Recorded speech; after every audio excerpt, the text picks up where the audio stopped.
Lallan top के इस programme guest in the newsroom में आज हम बहुत फक्र के साथ स्वागत कर रहे हैं हिंदुस्तान के चैंपियन एथलीट नीरज चोपड़ा का। बहुत बहुत स्वागत है आपका।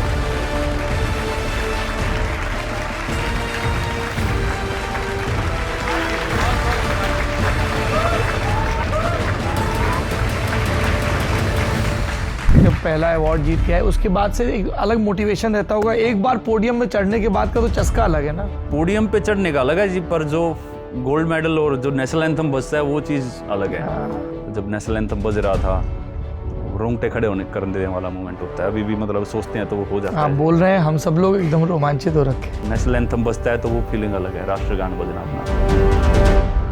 मेडल जीतना और फिर देश के झंडे को वहां पे लेना, जिसको हम लोग फ्लैग बेरर कहते हैं, वो आपने पहली बार जकार्ता में किया? जकार्ता में जी। उस टाइम मुझे दोनों मौके मिले थे, फ्लैग बेरर बनने का भी और अपना नेशनल एंथम भी बजवाया था। वहाँ पे गोल्ड जीता था क्योंकि मैंने 88 के ऊपर था आपका। 88.06 वो नेशनल रिकॉर्ड भी किया था। आपको अपने सारे नंबर याद हैं?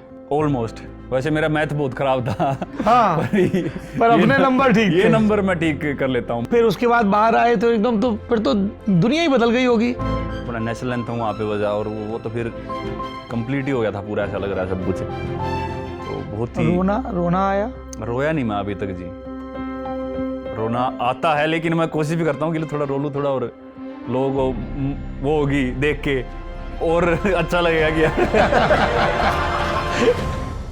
तो जब आप टोक्यो ओलंपिक्स के लिए गए 2021 में, एक आपके और योहानस वेक्टर ने कुछ एक स्टेटमेंट दिया था आपके लिए, मैं टोक्यो में 90 मीटर से ज़्यादा का भाला फेंकना चाहता हूँ, इसलिए उनके लिए मुझे हराना मुश्किल होगा। एज एन एथलीट मेरे मन में कभी नहीं आया कि मैं इस बात का मुंह तोड़ जवाब अलग तरीके से दूं। ऐसा कोई नीरज भाई प्रेशर रहता है मन में कि लोग बार बार पूछते हैं कि 90 मीटर कब क्रॉस होगा? तो वो बोलते हैं ना कि डिस्टेंस रिकॉर्ड तोड़े जा सकते हैं, मेडल छीना नहीं जा सकता। क्या बात है। आप चोटिल थे पेरिस ओलंपिक के दौरान? मुझे थोड़ा सा प्रॉब्लम चल रही है जी, मेरी ग्रोइन में इंजरी चल रही है काफ़ी टाइम से। नॉर्मली मुझे लगता है 2018 से मुझे ऐसा लग रहा है कि मैं काफ़ी बड़ी थ्रो लगा सकता हूँ। मैं जो पेन वो सहन कर रहा हूँ वो मुझे पता है कि मुझे कितना प्रॉब्लम या कितनी रुकावट आई है मेरे करियर में उसकी वजह से।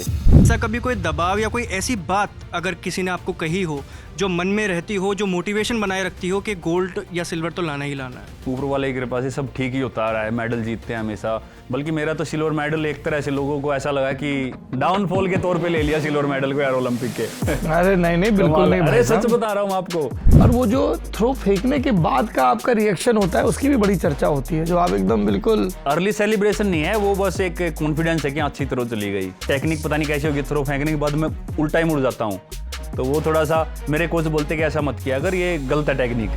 तो अब आप हमें पोलैंड की उस चैंपियनशिप के बारे में बताइए जिसमें आपका थ्रो 86.48 मीटर था। वर्ल्ड रिकॉर्ड है जो अंडर 20 का, 120 अभी तक भी। वो शुरुआत मेरी इंटरनेशनल लेवल पे वहाँ से शुरुआत हुई थी कि हाँ अब है। जब पोलैंड से लौटे तो फिर से वही हुआ, पेट्रोल पंप से माला पहना के गांव घर तक? कैंटर होता है जो अपना ट्रक टाइप में, हाँ, तो उस पे खड़े कर दिए, बाकी लोग भी खड़े हैं, मुझे माला वगैरह पहना दी। तो कावड़ियों ने सोचा कि ये कोई कावड़िया ही है साथ में। हाँ। वो मुझे बोले बोल बम। मैं बोला बम बम, लेकिन वो सोच रहे थे कि मैं ऐसे कोई मेडल वगैरह जीत के आया हूँ, मैं ऐसे ही मतलब कावड़ लेके चल रहा हूँ। आर्मी से बुलावा कब आया? आर्मी जी मैंने 2016 में ज्वाइन की थी। अभी सर्विंग है आप? मतलब सर्विंग तो है जी, लेकिन मेरे बाल बूल देख के ऐसा लगता है कि ये फौजी कहाँ से लग रहा है। पर मैं जब यूनिफॉर्म डालता हूँ तो मैं कटवा लेता हूँ या इनको छिपा लेता हूँ कैप के अंदर।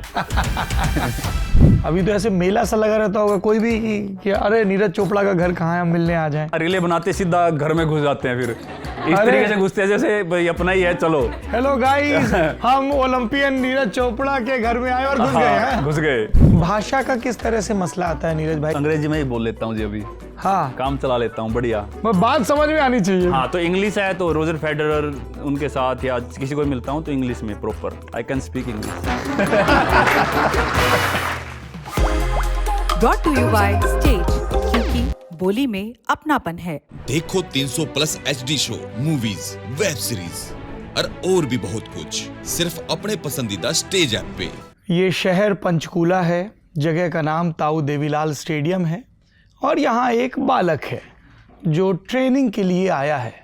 पर मेरा ध्यान फिलहाल धावकों के साथ दौड़ते उस बालक पर कम है, उसकी कलाई पर कुछ ज़्यादा है, जिसे भविष्य में जाके वॉलीबॉल रिंग पकड़ने की कोशिश में चोटिल होना था। पर फिलवक्त ध्यान हाथ पर क्यों अटका है? क्योंकि हाथ में एक मोबाइल है जिस पर एक वीडियो है, कुछ कच्चा पक्का सा वीडियो, धुंधला सा है ये वीडियो, साफ साफ नहीं दिख रहा है, पर जितना दिख रहा है उससे ये समझ में आ रहा है कि कुछ लोग हैं जो जेवलिन यानी कि भाले को फेंक रहे हैं। बालक बार बार वीडियो देखता है, बार बार अपना स्टांस सुधारने की कोशिश करता है। अभी कुछ एक बरस और बहुत सारी मेहनत बाकी थी इस धुंधली स्क्रीन को बहुत साफ होने में।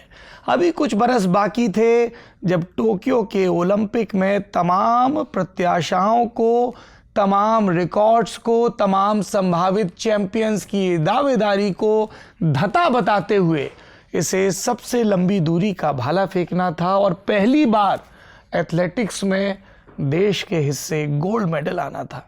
पहली बार ऐसा होना था कि कोई हमारे और आपके जैसा, जिसका वतन, जिसका मुल्क हिंदुस्तान है, पोडियम में सबसे ऊंचाई पर खड़ा हो, कंधे पर तिरंगा हो और पूरे स्टेडियम में जन गण मन अधिनायक जय हे भारत भाग्य विधाता गाया जा रहा हो।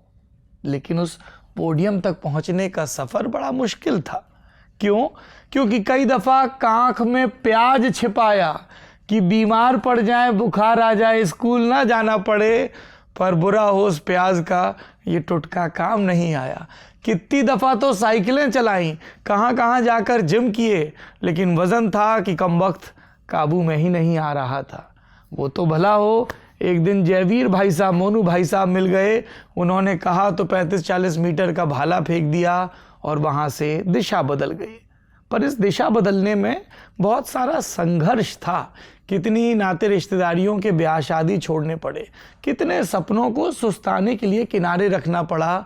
जैसे सड़क के किनारे सुस्ता रही थी वो पुरानी टी शर्ट्स, जिनको देखकर हसरत आती थी कि एक दिन तो ऐसा आएगा जिस दिन इन मशहूर स्पोर्ट्स ब्रांड के स्टोर में हम जाएंगे और मन की चीज़ें खरीद पाएंगे। पर मेहनत ऐसी, कमाल ऐसा कि उन्हीं मशहूर स्पोर्ट्स ब्रांड के एम्बेसडर बन गए।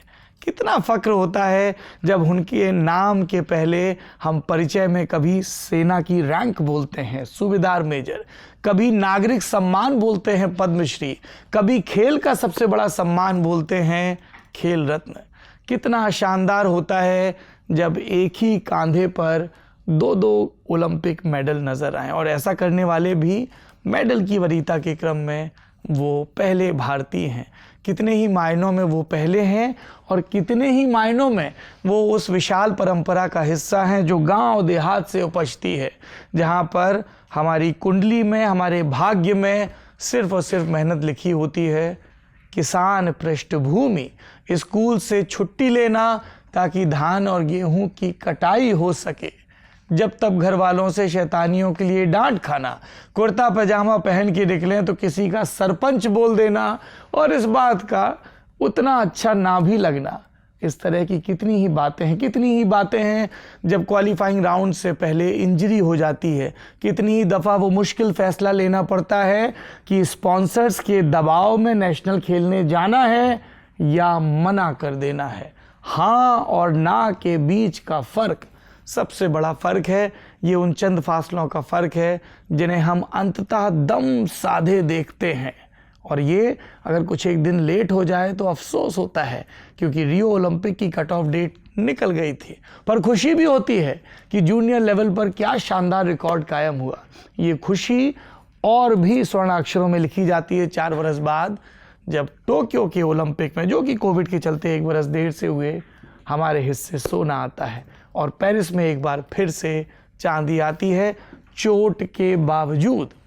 लल्लन टॉप के इस programme guest in the newsroom में आज हम बहुत फ़ख्र के साथ, बहुत गर्व के साथ, बहुत खुशी के साथ, बहुत उत्साह के साथ स्वागत कर रहे हैं हिंदुस्तान के चैंपियन एथलीट नीरज चोपड़ा का। बहुत बहुत स्वागत है आपका।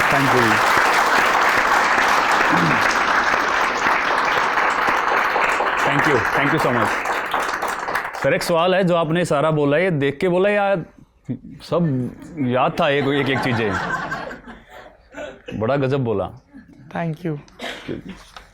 आप इतना अद्भुत जेवलिन फेंकते हैं, इतने अनुशासन के साथ, कि थोड़ा बहुत हम लोग भी देख के बोलने का अनुशासन रखें। कहीं देख के नहीं बोला, बस आपके बारे में पढ़ा तो ये सब। ये तो आपसे पहले मैंने ही पूछ लिया आपसे सवाल। तो बहुत अच्छा sir, thank you so much. तो मैं आपको भाई साहब बोलूं, चलेगा? अरे नहीं जी, है, नीरज ही हरियाणा बोल लो, में। नीरज बोल लो। भाई साहब तो मतलब बड़े को बोलते हैं, तो आप छोटा भाई बोल लो। छोटा भाई बोल देते हैं, चलिए। देखिए, सवाल जवाब तो हम करेंगे, लेकिन हम पूरी ललन टॉप की टीम की तरफ से, जो हमारे करोड़ों दर्शक हैं, हम वाकई बहुत खुश हैं आज। हमें बहुत गर्व महसूस हो रहा है कि हम एक छत में एक साथ आपके साथ बैठे हैं और हमें आपसे बात करने का, आपकी जर्नी को जानने का मौका मिल रहा है। Thank you so much. Thank you ji. आपने हम सब लोगों को गर्व करने के इतने मौके दिए हैं, कमाल के हैं। मेहनत जारी है जी, कोशिश करेंगे कि ऐसे ही जब तक खेलें देश के लिए जितना ज़्यादा कर सके और अपने फ्लैग को जितना ऊपर लेके जा सकें, तो वो पूरा ऐसे ही मेहनत करते रहेंगे जी। तो आपकी ट्रेनिंग इन दिनों कहाँ पर चल रही है? अभी तो जी ट्रेनिंग बस यही है, घूम रहे हैं इधर उधर, और कभी कभी घर पे, और मतलब ट्रैवल ज़्यादा चल रहा है। अच्छा। इंडिया में जब रहता हूँ, तो मैं अभी थोड़े दिन पहले साउथ अफ्रीका से आया था। तो जैसे ही मेरा सीज़न ऑफ हुआ था, मैं आया था कुछ दिन इंडिया में, और मेरी एक सर्जरी हुई थी, तो मैं घर पे था, खाया पिया। कलाई की और थोड़ा- सर्जरी? हाँ जी। अच्छा। तो वेट ज़्यादा बढ़ गया था, तो अभी बड़ी मुश्किल से मैं थोड़ा कम करके आया हूँ 7-8 kg, और अभी कंट्रोल कर रहा हूँ। इस बार बहुत अच्छा लग रहा है कि मैं कंट्रोल कर पा रहा हूँ, वरना मैं खाने पीने का थोड़ा चूरमा नहीं खा रहे हैं? खाया, पर बहुत ही कम, पर वरना मैं खाने पीने का बड़ा मेरा काम ख़राब ही है। इस बार मैं कोशिश कर रहा हूँ कि नहीं, थोड़ा कंट्रोल रखना है, तो अभी तक तो कर पा रहा हूँ। इसमें आपकी मेहनत तो है ही, आपके कोच साहब की भी बहुत सख्ती है, नए वाले।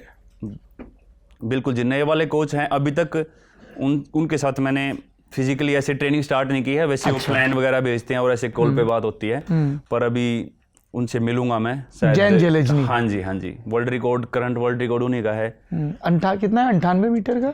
98 मीटर, 98.4848। सो और 3 gold medal, 3 gold medal Olympics में है, एक 92, सिल्वर मेडल है, 96, 2000 और 1988 में जो सियोल में हुए थे, हाँ। उनमें उनका सिल्वर था कुछ सेंटीमीटर से। अच्छा, सियोल में सिल्वर, फिर बार्सिलोना में गोल्ड, फिर अटलांटा में गोल्ड, और और फिर उसके बाद सिडनी में गोल्ड। सिडनी में गोल्ड, और 3 बार के वर्ल्ड चैंपियन है, और 50 बार से भी काफ़ी बार उन्होंने 90 मीटर थ्रो क्रॉस किया है। तो अभी कैसे चलता है ये वो कहाँ रहते हैं? वो अभी चेक रिपब्लिक में है। थोड़े दिन पहले उनकी टीम भी मतलब बाहर ही ट्रेनिंग कर रही थी, टर्की में, तो अभी वो चेक रिपब्लिक में हैं और वहीं पे अपनी टीम के साथ काम कर रहे हैं। तो मैं भी जल्दी से ज्वाइन करूंगा उनको, होपफुली। आप वहीं पे जाएंगे? हाँ जी, उधर भी जा सकता हूँ, और फिर हम साउथ अफ्रीका में प्रॉपर अपनी जो अगले साल की ट्रेनिंग होगी, तो साउथ अफ्रीका से शुरू करेंगे, क्योंकि वहाँ पे उस टाइम पे वेदर अच्छा होता है। यूरोप में बहुत ठंड है, अपने यहाँ पे भी नॉर्थ में काफ़ी ठंड है, तो नॉर्मली वो यूरोप से हैं, तो वहाँ पे ठंड होगी, तो साउथ अफ्रीका से स्टार्ट करेंगे। तो ये मौसम इकलौती वजह रहती है चुनने की? कैसे तय करते हैं कि अब यहाँ पे ट्रेनिंग करनी है? वेदर भी है, और फिर उसके बाद जब कंपटीशन होते हैं तो ट्रैवल बहुत ज़्यादा होता है, तो इंडिया से उधर ट्रैवल करना, लंबी फ्लाइट्स होंगी और टाइम चेंज होगा, जैसे कभी यूएस में भी ट्रैवल करना होता है, तो वो भी काफ़ी बड़ा रीज़न है कि वो ट्रैवल बहुत कम बच जाता है। और फिर वो सेम वेदर में ट्रेनिंग करना, सेम डाइट हो जाती है एक तरह से, तो वो काफ़ी चीज़ें हैं। किस तरह की डाइट होती है? घास फूस अपने यहाँ पे थोड़ा मैं कोशिश करता हूँ कि बच के रहूँ, लेकिन इंडियन खाने से कोई बच नहीं सकता, क्योंकि इतना अपना घी और दूध वाला वो खाना, और वो घी मजा की आता है और खाने में। मसाले की खुशबू आएगी तो बिल्कुल कैसे? जी। तो वो थोड़ा सा, अगर मैं एज एन एथलीट बताऊं तो मैं ज़्यादा खाया जाता है, तो वो थोड़ा इतना अच्छा नहीं है, लेकिन क्या बाहर खाते थोड़ा हैं? घर का कोई भी खाना फंस जाए जी, कुछ भी, फंस जाए सब कुछ रगड़ दिया सब कुछ जाएगा। रगड़ देते हैं। हाँ। तो अभी थोड़ा बाहर जाके कोशिश करता हूँ कि वो थोड़ा बैलेंस रहे। और क्या अपनी होता है, हम लोग training- जानना चाहते हैं कि एथलीट नीरज चोपड़ा जब ट्रेनिंग कर रहे हैं, तब उनकी डाइट और उनका रूटीन कैसा होता है? देखो जी, मैं नॉर्मली तो बताता हूँ कि यार हमारी एक एथलीट की लाइफ मतलब सभी को दिखती है कि हम बाहर घूम रहे हैं, बाहर गए हूँ दूसरी कंट्री में, और फॉर एग्जांपल मैं कहीं भी जर्मनी में रह रहा हूँ या स्विट्ज़रलैंड में हूँ, तो लगता है कि हाँ बड़े तगड़े कंट्री में है, लेकिन वो बड़ी बोरिंग लाइफ है। रूम से स्टेडियम से वो वही है कितने हमारा बजे वो। सो के उठना पड़ता है? मैं सोने के मामले में थोड़ा सा मतलब उतना सीरियस नहीं हूँ, रिकवरी के मामले में, पर मैं फिर भी 11 बजे के आसपास सो जाता हूँ और फिर सुबह जल्दी 6 बजे के आसपास 6 साढ़े 6 जल्दी उठ के फिर ब्रेकफास्ट वगैरह अपने यहाँ पे नॉर्मली क्या होता था कि जल्दी हम गांव में 4 बजे उठ जाते थे, रेस कर ली, रनिंग करके आ गए सड़क पे और सूरज उगने से पहले हम घर पे पहुँच जाते थे कि अब बस स्टेडियम और ट्रेनिंग ख़त्म हो गई है। जो सूरज के बाद बोलते थे कि ट्रेनिंग करनी है वो तो बोलते हैं शरीर में लगती ही नहीं है। अच्छा, तो ये चीज़ें थोड़ा सा बाहर सीखी कि थोड़ा बहुत कुछ खा पी लेना चाहिए, थोड़ा एनर्जी रहे और उसके बाद ट्रेनिंग करो। तो ब्रेकफास्ट के बाद थोड़ा हम करने जाते हैं अभी बाहर। तो बाहर की जहाँ तक उसमें ट्रेनिंग में क्या रहता है सबसे पहले? जैसे गए तो रनिंग? हाँ, रनिंग वगैरह रहती है। सुबह की ट्रेनिंग नॉर्मली हमारी थोड़ी सी लाइट होती है, शाम का सेशन है जो बहुत ज़्यादा हैवी होता है। तो सुबह की ट्रेनिंग में कभी कभी हम जैसे ज़्यादातर जो बोरिंग एक्सरसाइज बोलते हैं जिनको हम, जो थेराबैंड के साथ एक्सरसाइज होगी इंजरी से बचने के लिए, स्ट्रेचिंग है या रनिंग है, वो जो तो ऐसे खींच के करते हैं, खींचते हैं, ये चीज़ें ये नॉर्मली एथलीट्स को पसंद नहीं आती, लेकिन जब इंजरी हो जाती है तो वो बोलते हैं कि हाँ ये बहुत अच्छी एक्सरसाइज है, तब समझ में आता है। तो उससे पहले मैं कोशिश करता हूँ कि वो करते रहें। तो इंजरी तो फिर भी होती है लेकिन थोड़ा बचाव रहता है। शाम को जैसे थ्रोइंग है या जंप्स हैं या वेट लिफ्टिंग करनी है काफ़ी हैवी, तो ये शाम को ज़्यादातर ऐसी ट्रेनिंग रहती है। और खुराक थोड़ी सी बेस्वाद होती है। जैसे ज़्यादातर मैं ये सैलेड वगैरह ज़्यादा खाता हूँ, सैलेड हो गया या फिर योगर्ट हो गए, कभी कभी ड्राई फ्रूट्स का और उसमें ओट्स में ये मिला के, तो ये चीज़ें, अंडे वगैरह खा लेता हूँ, कभी कभी बाहर चिकन खाना पड़ता है। तो नॉर्मली मुझे स्वाद के लिए बिल्कुल ये चीज़ पसंद नहीं है, लेकिन स्पोर्ट्स के लिए वो बोलते हैं ना कर्म ही धर्म है, तो वो चीज़ें करनी पड़ रही हैं। आपने कहा चिकन खाना पड़ता है, मतलब क्या बेमन से खाना पड़ता है? मतलब पहले तो नहीं खाते थे आप? लोगों को, मतलब पहले मैं 2016 के आसपास नहीं खाता था। उसके बाद फिर जब मैं बाहर था, पोलैंड में था, तो हमारा टोक्यो ओलंपिक्स का, रियो ओलंपिक्स का साल था वो, और हमारी वर्ल्ड जूनियर चैंपियनशिप भी थी। तो ट्रेनिंग प्रॉपर वही चलती थी जो करते थे, लेकिन जो डाइट थी वो मैं, अब कुछ नहीं मिलता था, चावल में केचप डाल के खा लिए और पत्ते वगैरह रखे रहते थे, पत्ते खा लिए, वो मतलब सैलेड वगैरह यही होता है उधर खाना, और वरना सब कुछ नॉन वेज। सी फूड बहुत ज़्यादा। हाँ, सी फूड या चिकन मटन या जो भी उधर, तो सब तरह का होता है नॉन वेज। तो फिर वहाँ पे सभी सीनियर ने ये बोला था कि यार तेरा वेट काफ़ी लूज़ हो रहा है और ट्रेनिंग उतनी कर रहा है तो इंजरी भी हो सकती है। तो फिर वो खाना ही नहीं होता बाहर, तो ऑप्शन नहीं होते, तो फिर वो उधर शुरू किया था। तो अभी भी मेरा, क्योंकि ट्रैवल बहुत ज़्यादा रहता है वर्ल्ड वाइड, तो फिर वो थोड़ा नॉन वेज खाना पड़ता है, नहीं कुछ मिले तो ज़रूरी भी है आपको शरीर में। नहीं मतलब काफ़ी मतलब ऐसा भी नहीं है कि मेरा ये मानना है कि इसी से बनता है, पर एटलीस्ट जब तक मैं स्पोर्ट्स कर रहा हूँ तो ये थोड़ा सा हाथ जोड़ रखे हैं, पास बनवा रखा है ऊपर से कि यार थोड़ा इतने दिन तक माफ़ कर दो, उसके बाद नहीं भी हुआ तो छोड़ देंगे। अच्छा, घर वालों को बता दिया फिर इसके बारे में? घर वालों को पता है, पर यह है कि जब स्टार्टिंग में अगर उनके सामने कुछ अंडे वगैरह ले आए घर पे या वो है, तो बोलते थे कि अपना बर्तन ये अलग ही रखो अब। हाँ। ये तो इसमें मत रख देना रसोई में। तो वो उनको अभी भी उस चीज़ से वो है, वो उनको पसंद नहीं है, पर पता है उनको कि हाँ हम ऐसा सब करना जो पड़ता है लोग स्पोर्ट्स में। हाँ जी, परंपरागत रूप से शाकाहारी घरों से आते हैं तो वहाँ तो अंडा भी एक बड़ी क्रांति मानी हाँ जाती जी, है। पर कोई नहीं, सभी का अपना एक वो होता है। कई चीज़ों को कई लोगों को ये पसंद भी आती है, नहीं भी आती है, पर स्वाद के मामले में ऐसा कुछ नहीं है, सिर्फ स्पोर्ट्स के उसमें, क्योंकि और मेरे पास ऑप्शन नहीं होते हैं। कईयों को लगता है कि भाई हमारे पास इतने ऑप्शन है, वो इंडिया में है, बाहर नहीं है ऑप्शन। इंडिया में हमारे पास हज़ारों ऑप्शन मिल जाएंगे वेज के, लेकिन बाहर वो इंडिया नहीं है और हमारे हिसाब से नहीं बनाते, तो बाहर खाना पड़ता है।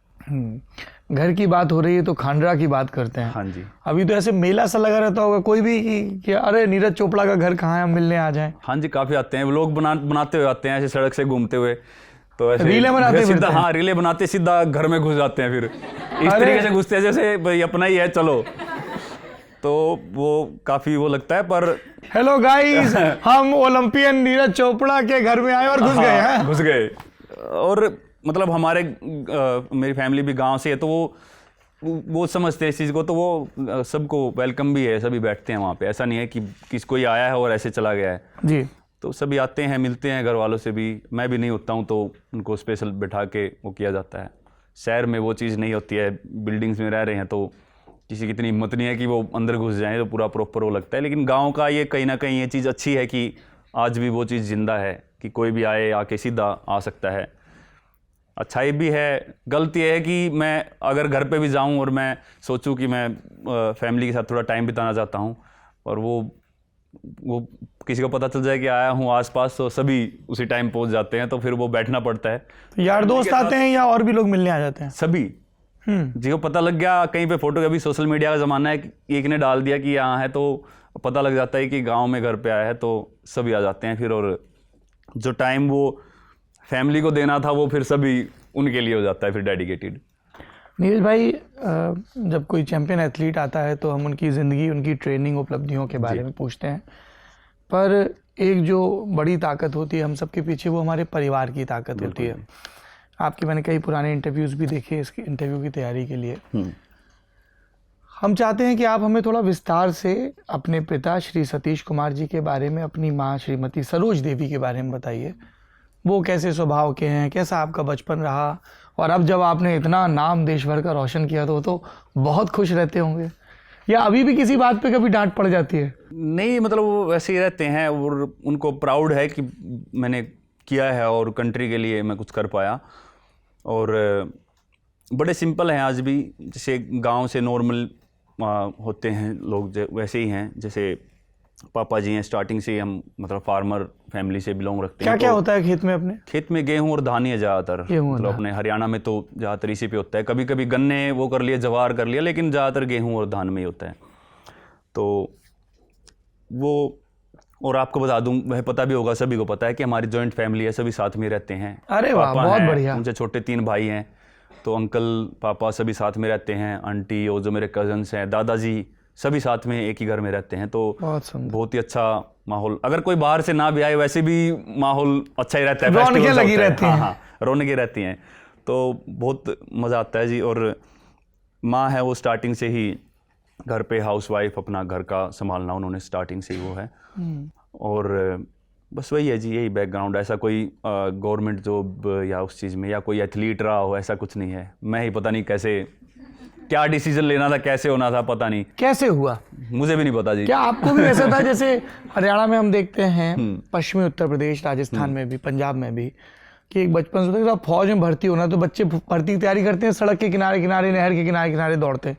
आपका भी शुरू में वैसा कोई सपना था? खेलने का तो था कि भाई खेलना है, और जब भी खेलने निकलता था तो मतलब प्रॉपर पूरा मन लगा के। क्या खेलते थे? पूरा कुछ भी, कबड्डी खेल लेते थे, कभी कभी वॉलीबॉल खेलते थे, क्रिकेट भी खेलते थे, कभी कभी ऐसे आपस में कुश्ती भी करते हैं। लेकिन अब जब प्रोफेशनल एथलीट बनने का टाइम आया तो ये जेवलिन ही पता नहीं कैसे शुरू हुआ। तो बस ऐसे ही सभी स्पोर्ट्स थे। शुरुआती ट्रेनिंग? ये शिवाजी स्टेडियम में जी, शिवाजी स्टेडियम था पानीपत में। तो वहाँ पे सिर्फ अपना फिटनेस के लिए, वेट कम करने के लिए, क्योंकि नॉर्मली वेट थोड़ा ज़्यादा था, खाने पीने का थोड़ा काफ़ी ज़्यादा था जी। तो उम्र के हिसाब से, मतलब प्रॉपर नंबर नहीं मुझे पता, लेकिन अराउंड 75 से 80 के बीच में था। और उम्र कब थी, कितनी थी? 13-14 साल जी।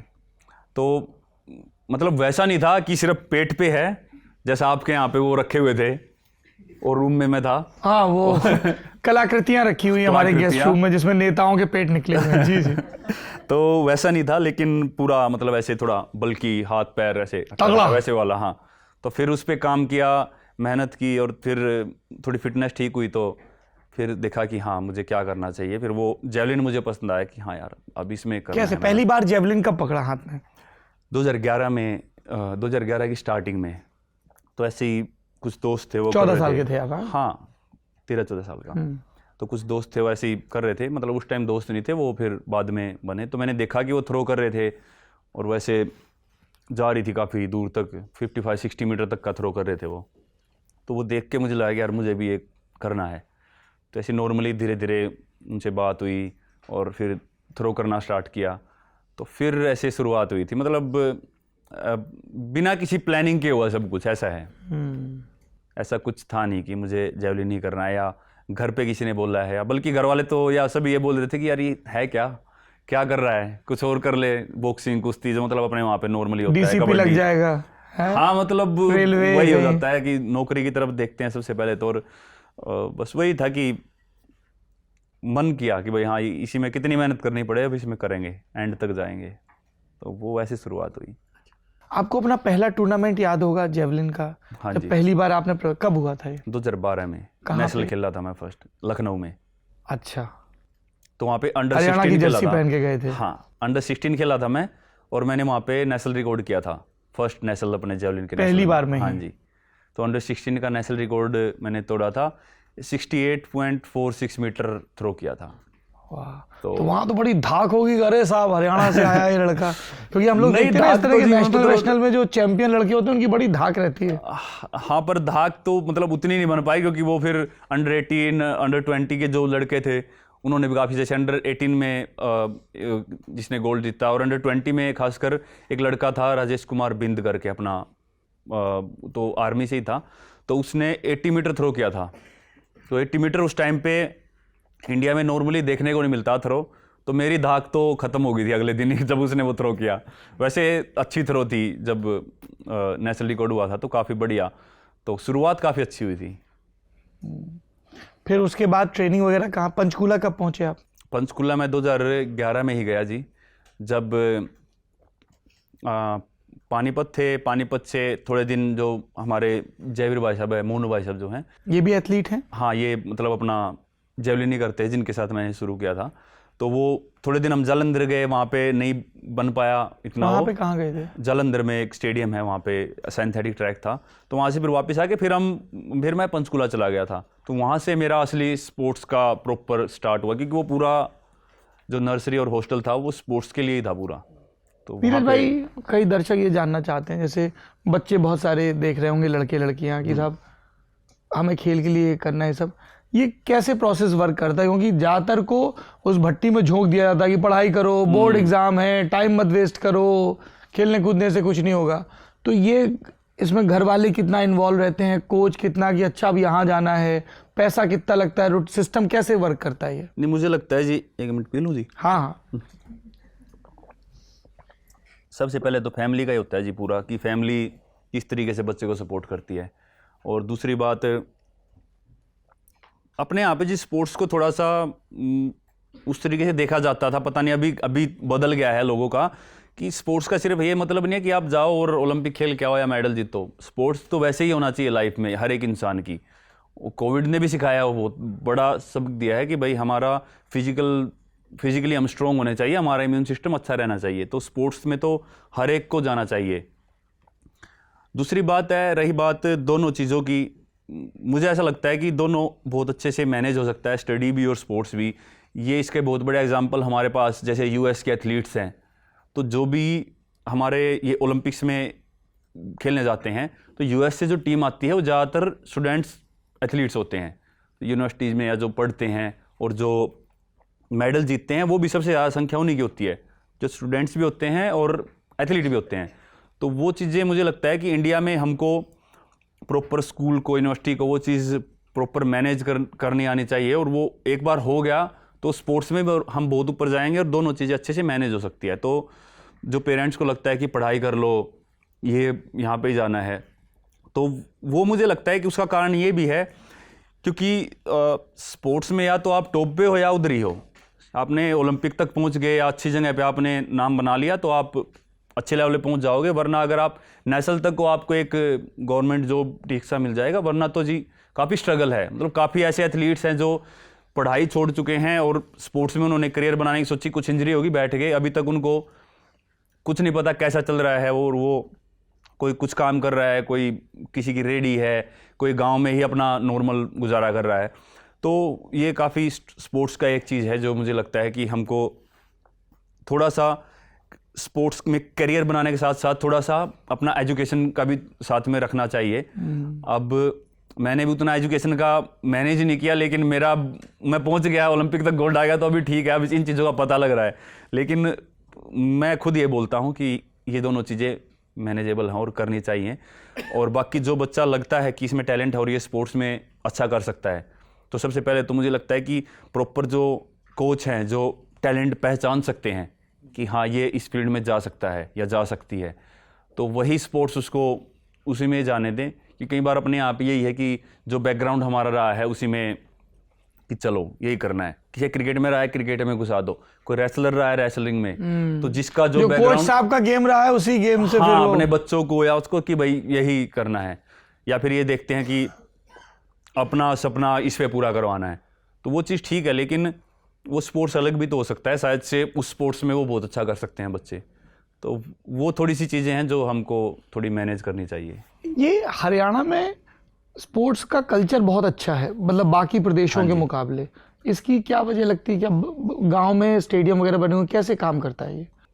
एक तो जी हरियाणा के थोड़ा मतलब नॉर्मली लोग जो बैकग्राउंड है वो आप देखोगे, फार्मर, आर्मी और खिलाड़ी, ये मतलब थोड़ा सा रॉ टाइप में थोड़ा ऐसे हैं, और थोड़ा जय जवान जय किसान। हाँ जिद्दी हैं थोड़े अपने काम को लेके। कि अगर वही होता था ना कि मुझे अभी भी याद है कि गांव में वो टाइम बैल का और उनका होता था, ट्रैक्टर वगैरह उस टाइम नहीं होते थे, तो बैल थक गए हैं, बैल को बांध के अपने आप ही आदमी वो खींचता था हल। तो मतलब ये चीज़ें थोड़ा सा गर्म खून मिजाज वो चीज़, जी बिल्कुल, मैं पूरी तरह आपसे सहमत हूँ। हरियाणा के लोग जिद्दी भी हैं और गर्म खून तो वो मिजाज भी चीज़ें हैं। स्पोर्ट्स में मुझे लगता है काफ़ी काम आती हैं जी। कि वो और वो एक काम के लिए डेडिकेशन, प्रॉपर तरीके से डेडिकेटेड, चाहे उसमें कुछ भी है। अब जैसे मैं बोलता हूँ कि मुझे काम मिलता था कुछ भी, अगर मुझे बोल देते थे घर वाले कि चलो भाई भैंस को चारा डालना है या घास कटवाना है हाथ से, हमारे वहाँ पे गंडासा बोलते हैं, पता नहीं वो घास काटने मशीन वाली मशीन को हिंदी में क्या बोलते हैं जी तो वो पूरा काटना ही होता था, पसीना पसीना होके पूरा ये लगे वाली रहो। है, हाँ। भैंसों को चारा डालना है वो पूरा करना ही है। तो वो काम तो कुछ नहीं है, वो काम तो वही है, वो जैसे मतलब नॉर्मली मजदूर भी कर सकते हैं, लेकिन वो हमको काम मिल गया तो वो करना है प्रॉपर। अब वो वही काम अब इसमें आ जाओ, जेवलिन में जितनी भी ट्रेनिंग करनी है वो उसी पैशन के साथ, वो सेम एक उस काम के लिए प्रॉपर डेडिकेशन। तो वो काम के लिए थोड़ा ज़्यादा वो दिमाग इधर उधर ज़्यादा नहीं होता, उस एक काम में प्रॉपर पूरा लगा दो। खेती तो वो- किसानी सब कर लेते हैं आप? हाँ जी। गेहूं वगैरह काटा है? गेहूं धान? बिल्कुल जी। अब जैसे आपने बताया था शुरू में कि छुट्टी वैसे नहीं घर वाले मारने देते थे, लेकिन जब गेहूं या धान काटने का टाइम होता था तो फिर बोलते थे आज तो स्कूल से रह ही ले। अब मुझे सुबह नहीं पता होता था क्यों रख रहे हैं ये। तब वो मैं बोला ठीक है, मैंने सोचा कि आज तो बड़े मेहरबान हो रहे हैं। फिर बोलते थे कि ठीक है रह लिया, चल अब खेत में अपना फिर ये काम होते थे जी। पर वो और वहाँ पे भी कंपटीशन होता था, वो हर एक को एक लाइन मिल जाती थी, एक सभी का एक एरिया होता था। सब भाई बहन जो जा रहे हैं। मतलब मैं सबसे बड़ा था परिवार में, बच्चों में, तो मैं ही होता था उस टाइम पे, और फैमिली में सभी अंकल, दादाजी, पापा, माँ, तो अपना घर से रोटी वगैरह बांध के, गुड़ रोटी जो भी होता था, अचार, घी, लस्सी गांव का यही होता है। और इसमें जो मज़ा आता है खेत में बाद में खाने में, काम करने में, वो किसी उसमें नहीं आता। तो वो एक एरिया मिल जाता था कि ये कौन कितना, जब मैं जो एज थी उस हिसाब से मैं उसको भी ये लेता था कि जैसे मैं ओलंपिक में जेवलिन फेंक रहा हूँ, तो मैं सबसे तेज़ी से काट के मतलब वो बड़ा मज़ा आता था। वो आज भी वो कंपटीशन याद आते हैं, तो जब भी मैं घर जाता हूँ या खेत में जाते हैं फैमिली के साथ, तो वो बातें हमेशा याद आती हैं कि ऐसे कंपटीशन होते थे जब वो काटते थे घास। तो फिर पंचकूला में आप कहाँ, कैसे दाखला होता है ये जो स्पोर्ट्स स्टेडियम वगैरह है? ये जी मतलब देखते थे कि किस लेवल तक खेले हैं, तो मैं नेशनल वगैरह पार्टिसिपेट किया था। और जब स्टार्टिंग में मैं गया था 2011 में, उस टाइम तो शुरुआत थी, लेकिन कुछ फ्रेंड थे जो ऑलरेडी वहाँ पे रहते थे। एक दोस्त था जेवलिन का ही, परविंदर नाम है उसका, तो वो वहाँ पे हमसे पहले चला गया था क्योंकि उसके नेशनल वगैरह में मेडल थे। तो वहाँ पे जो कोच थे उनसे बात की कि भाई ये लड़का है नीरज, ये भी करना चाहता है। तो वो शायद से उस टाइम पे ये था कि जो उस टाइम तक उतना खेला भी नहीं है, तो सपोर्ट के लिए वो कोच काफ़ी अच्छे थे, वो कोच वहाँ पे रख लेते थे, और जो भी खाने पीने का जो खर्चा होता था वो दे के बस वहाँ पे उस टाइम रहना होता है। नॉर्मली वहाँ पे अगर प्रॉपर गवर्नमेंट की उससे एडमिशन लेना पड़ता था तो वो नेशनल तक आपका होना चाहिए था मेडल वगैरह, तब मिलता था। अच्छा, तो उन्होंने वैसे ही रख लिया? हाँ, उस टाइम पे कुछ बच्चे रहते थे जो ऐसा लगता था कि अच्छा कर सकते हैं आगे, तो वो सिर्फ खाने पीने के, थोड़ा बहुत रहने का जो भी है वो दे के रह लेते थे वहाँ पे। अच्छा, और जुगाड़ कौन थे? जुगाड़। हाँ जी। प्रैक्टिस सबके साथ ही कर लेते थे? प्रैक्टिस हाँ जी सभी के साथ ऐसे चलती थी, आपस में हम ग्रुप था जो जेवलिन थ्रोअर्स का, हम साथ में करते हैं ट्रेनिंग। और फिर परमानेंट जगह कैसे मिली जब मेडल आने लगे? हाँ, फिर प्रॉपर ऐसे फिर तो बढ़िया रूम भी अच्छे वाला मिला फिर। तो मेन मेरी शुरुआत हुई स्पोर्ट्स की जब मैं सभी जगह खेल के, जूनियर वगैरह खेल के, फिर मैं नेशनल गेम्स खेल रहा केरला वाले, तो वहाँ पे मैंने अच्छा थ्रो किया था, मेडल तो नहीं था, लेकिन वहाँ से मुझे नेशनल कैंप मिला पटियाला में, जो हमारा NIS है। तो किस साल की बात है? 2015 की स्टार्टिंग की। 15। तो वहाँ पे जो हमारे सीनियर एथलीट्स होते हैं नॉर्मली सभी, तो वो वहीं पे रहते थे, और ओलंपियन, कॉमनवेल्थ गेम्स और एशियन गेम्स मेडलिस्ट, तो वो वहाँ पे ट्रेनिंग करते थे, तो उनके बीच में असली शुरुआत हुई। और फिर ये पहला इंटरनेशनल मेडल ये कब आया? ये आया जी 2014 में, एक जूनियर अंडर 18 का एक एशियन चैम्पियनशिप का वो हुआ था, तो उसमें मेरा सिल्वर आया था 2014 में। ये बैंकॉक में हुआ था जी। तो पहली बार आप बाहर देश से तभी गए थे? नहीं, मैं 2013 में गया था यूक्रेन पहली बार। हाँ। तो पहली बार की भी ऐसी स्टोरी है कि एक तो इंडिया जर्सी मिलना बहुत बड़ी बात होती थी। हाँ। और पहले दिल्ली से मॉस्को की फ़्लाइट थी, और फिर आगे की कीव की, जो यूक्रेन में है एक जगह। तो पहली बार फ्लाइट में बैठे थे, तो हमने तो दिल्ली से मॉस्को तक मैंने तो ऐसे ही देखा, सभी बादल गिन दिए दूर तक, देखता रहा बाहर, सभी पूरे बादल, बिजलियाँ कड़क रही हैं, और वो चीज़ पता ही नहीं लगा किस टाइम मॉस्को आ गया। तो फ्लाइट में बैठने का इतना जुनून होता है, क्योंकि गाँव में जब भी हेलीकॉप्टर या फ्लाइट रात को भी जाती है, वैसे भी जाती थी, खासकर हेलीकॉप्टर जाता है तो आवाज़ आ जाती है कि कुछ जा रहा है, हेलीकॉप्टर जा रहा है, तो बाहर के ऊपर जाते थे, छत पे देखते थे। और पहली जाते हैं तो एक तो जहाज में खाने पीने का सिस्टम, बाथरूम, सब बिल्कुल अलग सा लगता है। हाँ, अलग सा था। तो वो मतलब पता ही नहीं लगता था कैसे, इतना कॉन्फिडेंस भी नहीं था कि उनको बोल दे कि हमको बाथरूम जाना। वैसे बोलना भी नहीं होता, पर पता ही नहीं था, चुपचाप बैठे रहे उस दिन। तो हम मॉस्को तक देखते रहे, मैं नहीं हिला वहां से बिल्कुल भी, मैंने तो बस नीचे ही देखा। हाँ। तो खाने पीने की चीजें, वो सब खाने पीने की जो मिला लपेट दिया जी। जो भी वो सैंडविच जो भी पकड़ा रहे थे। तो बढ़िया, मतलब अच्छी जर्नी थी। ऐसा मतलब उसको स्ट्रगल के उससे भी बोल सकते हैं कि वो वहां तक पहुंचना। लेकिन अब जब कभी भी मुझे आज के टाइम ऐसा लगता है कि यार कुछ सही नहीं हो रहा है ऐसे, वो टाइम याद कर लो, वो जो स्ट्रगल का टाइम हम बोलते हैं, वही मोटिवेट करता है अब हमको। तो वो टाइम बहुत ही हेल्पफुल है, अच्छा था। मॉस्को घूमे थोड़ा बहुत?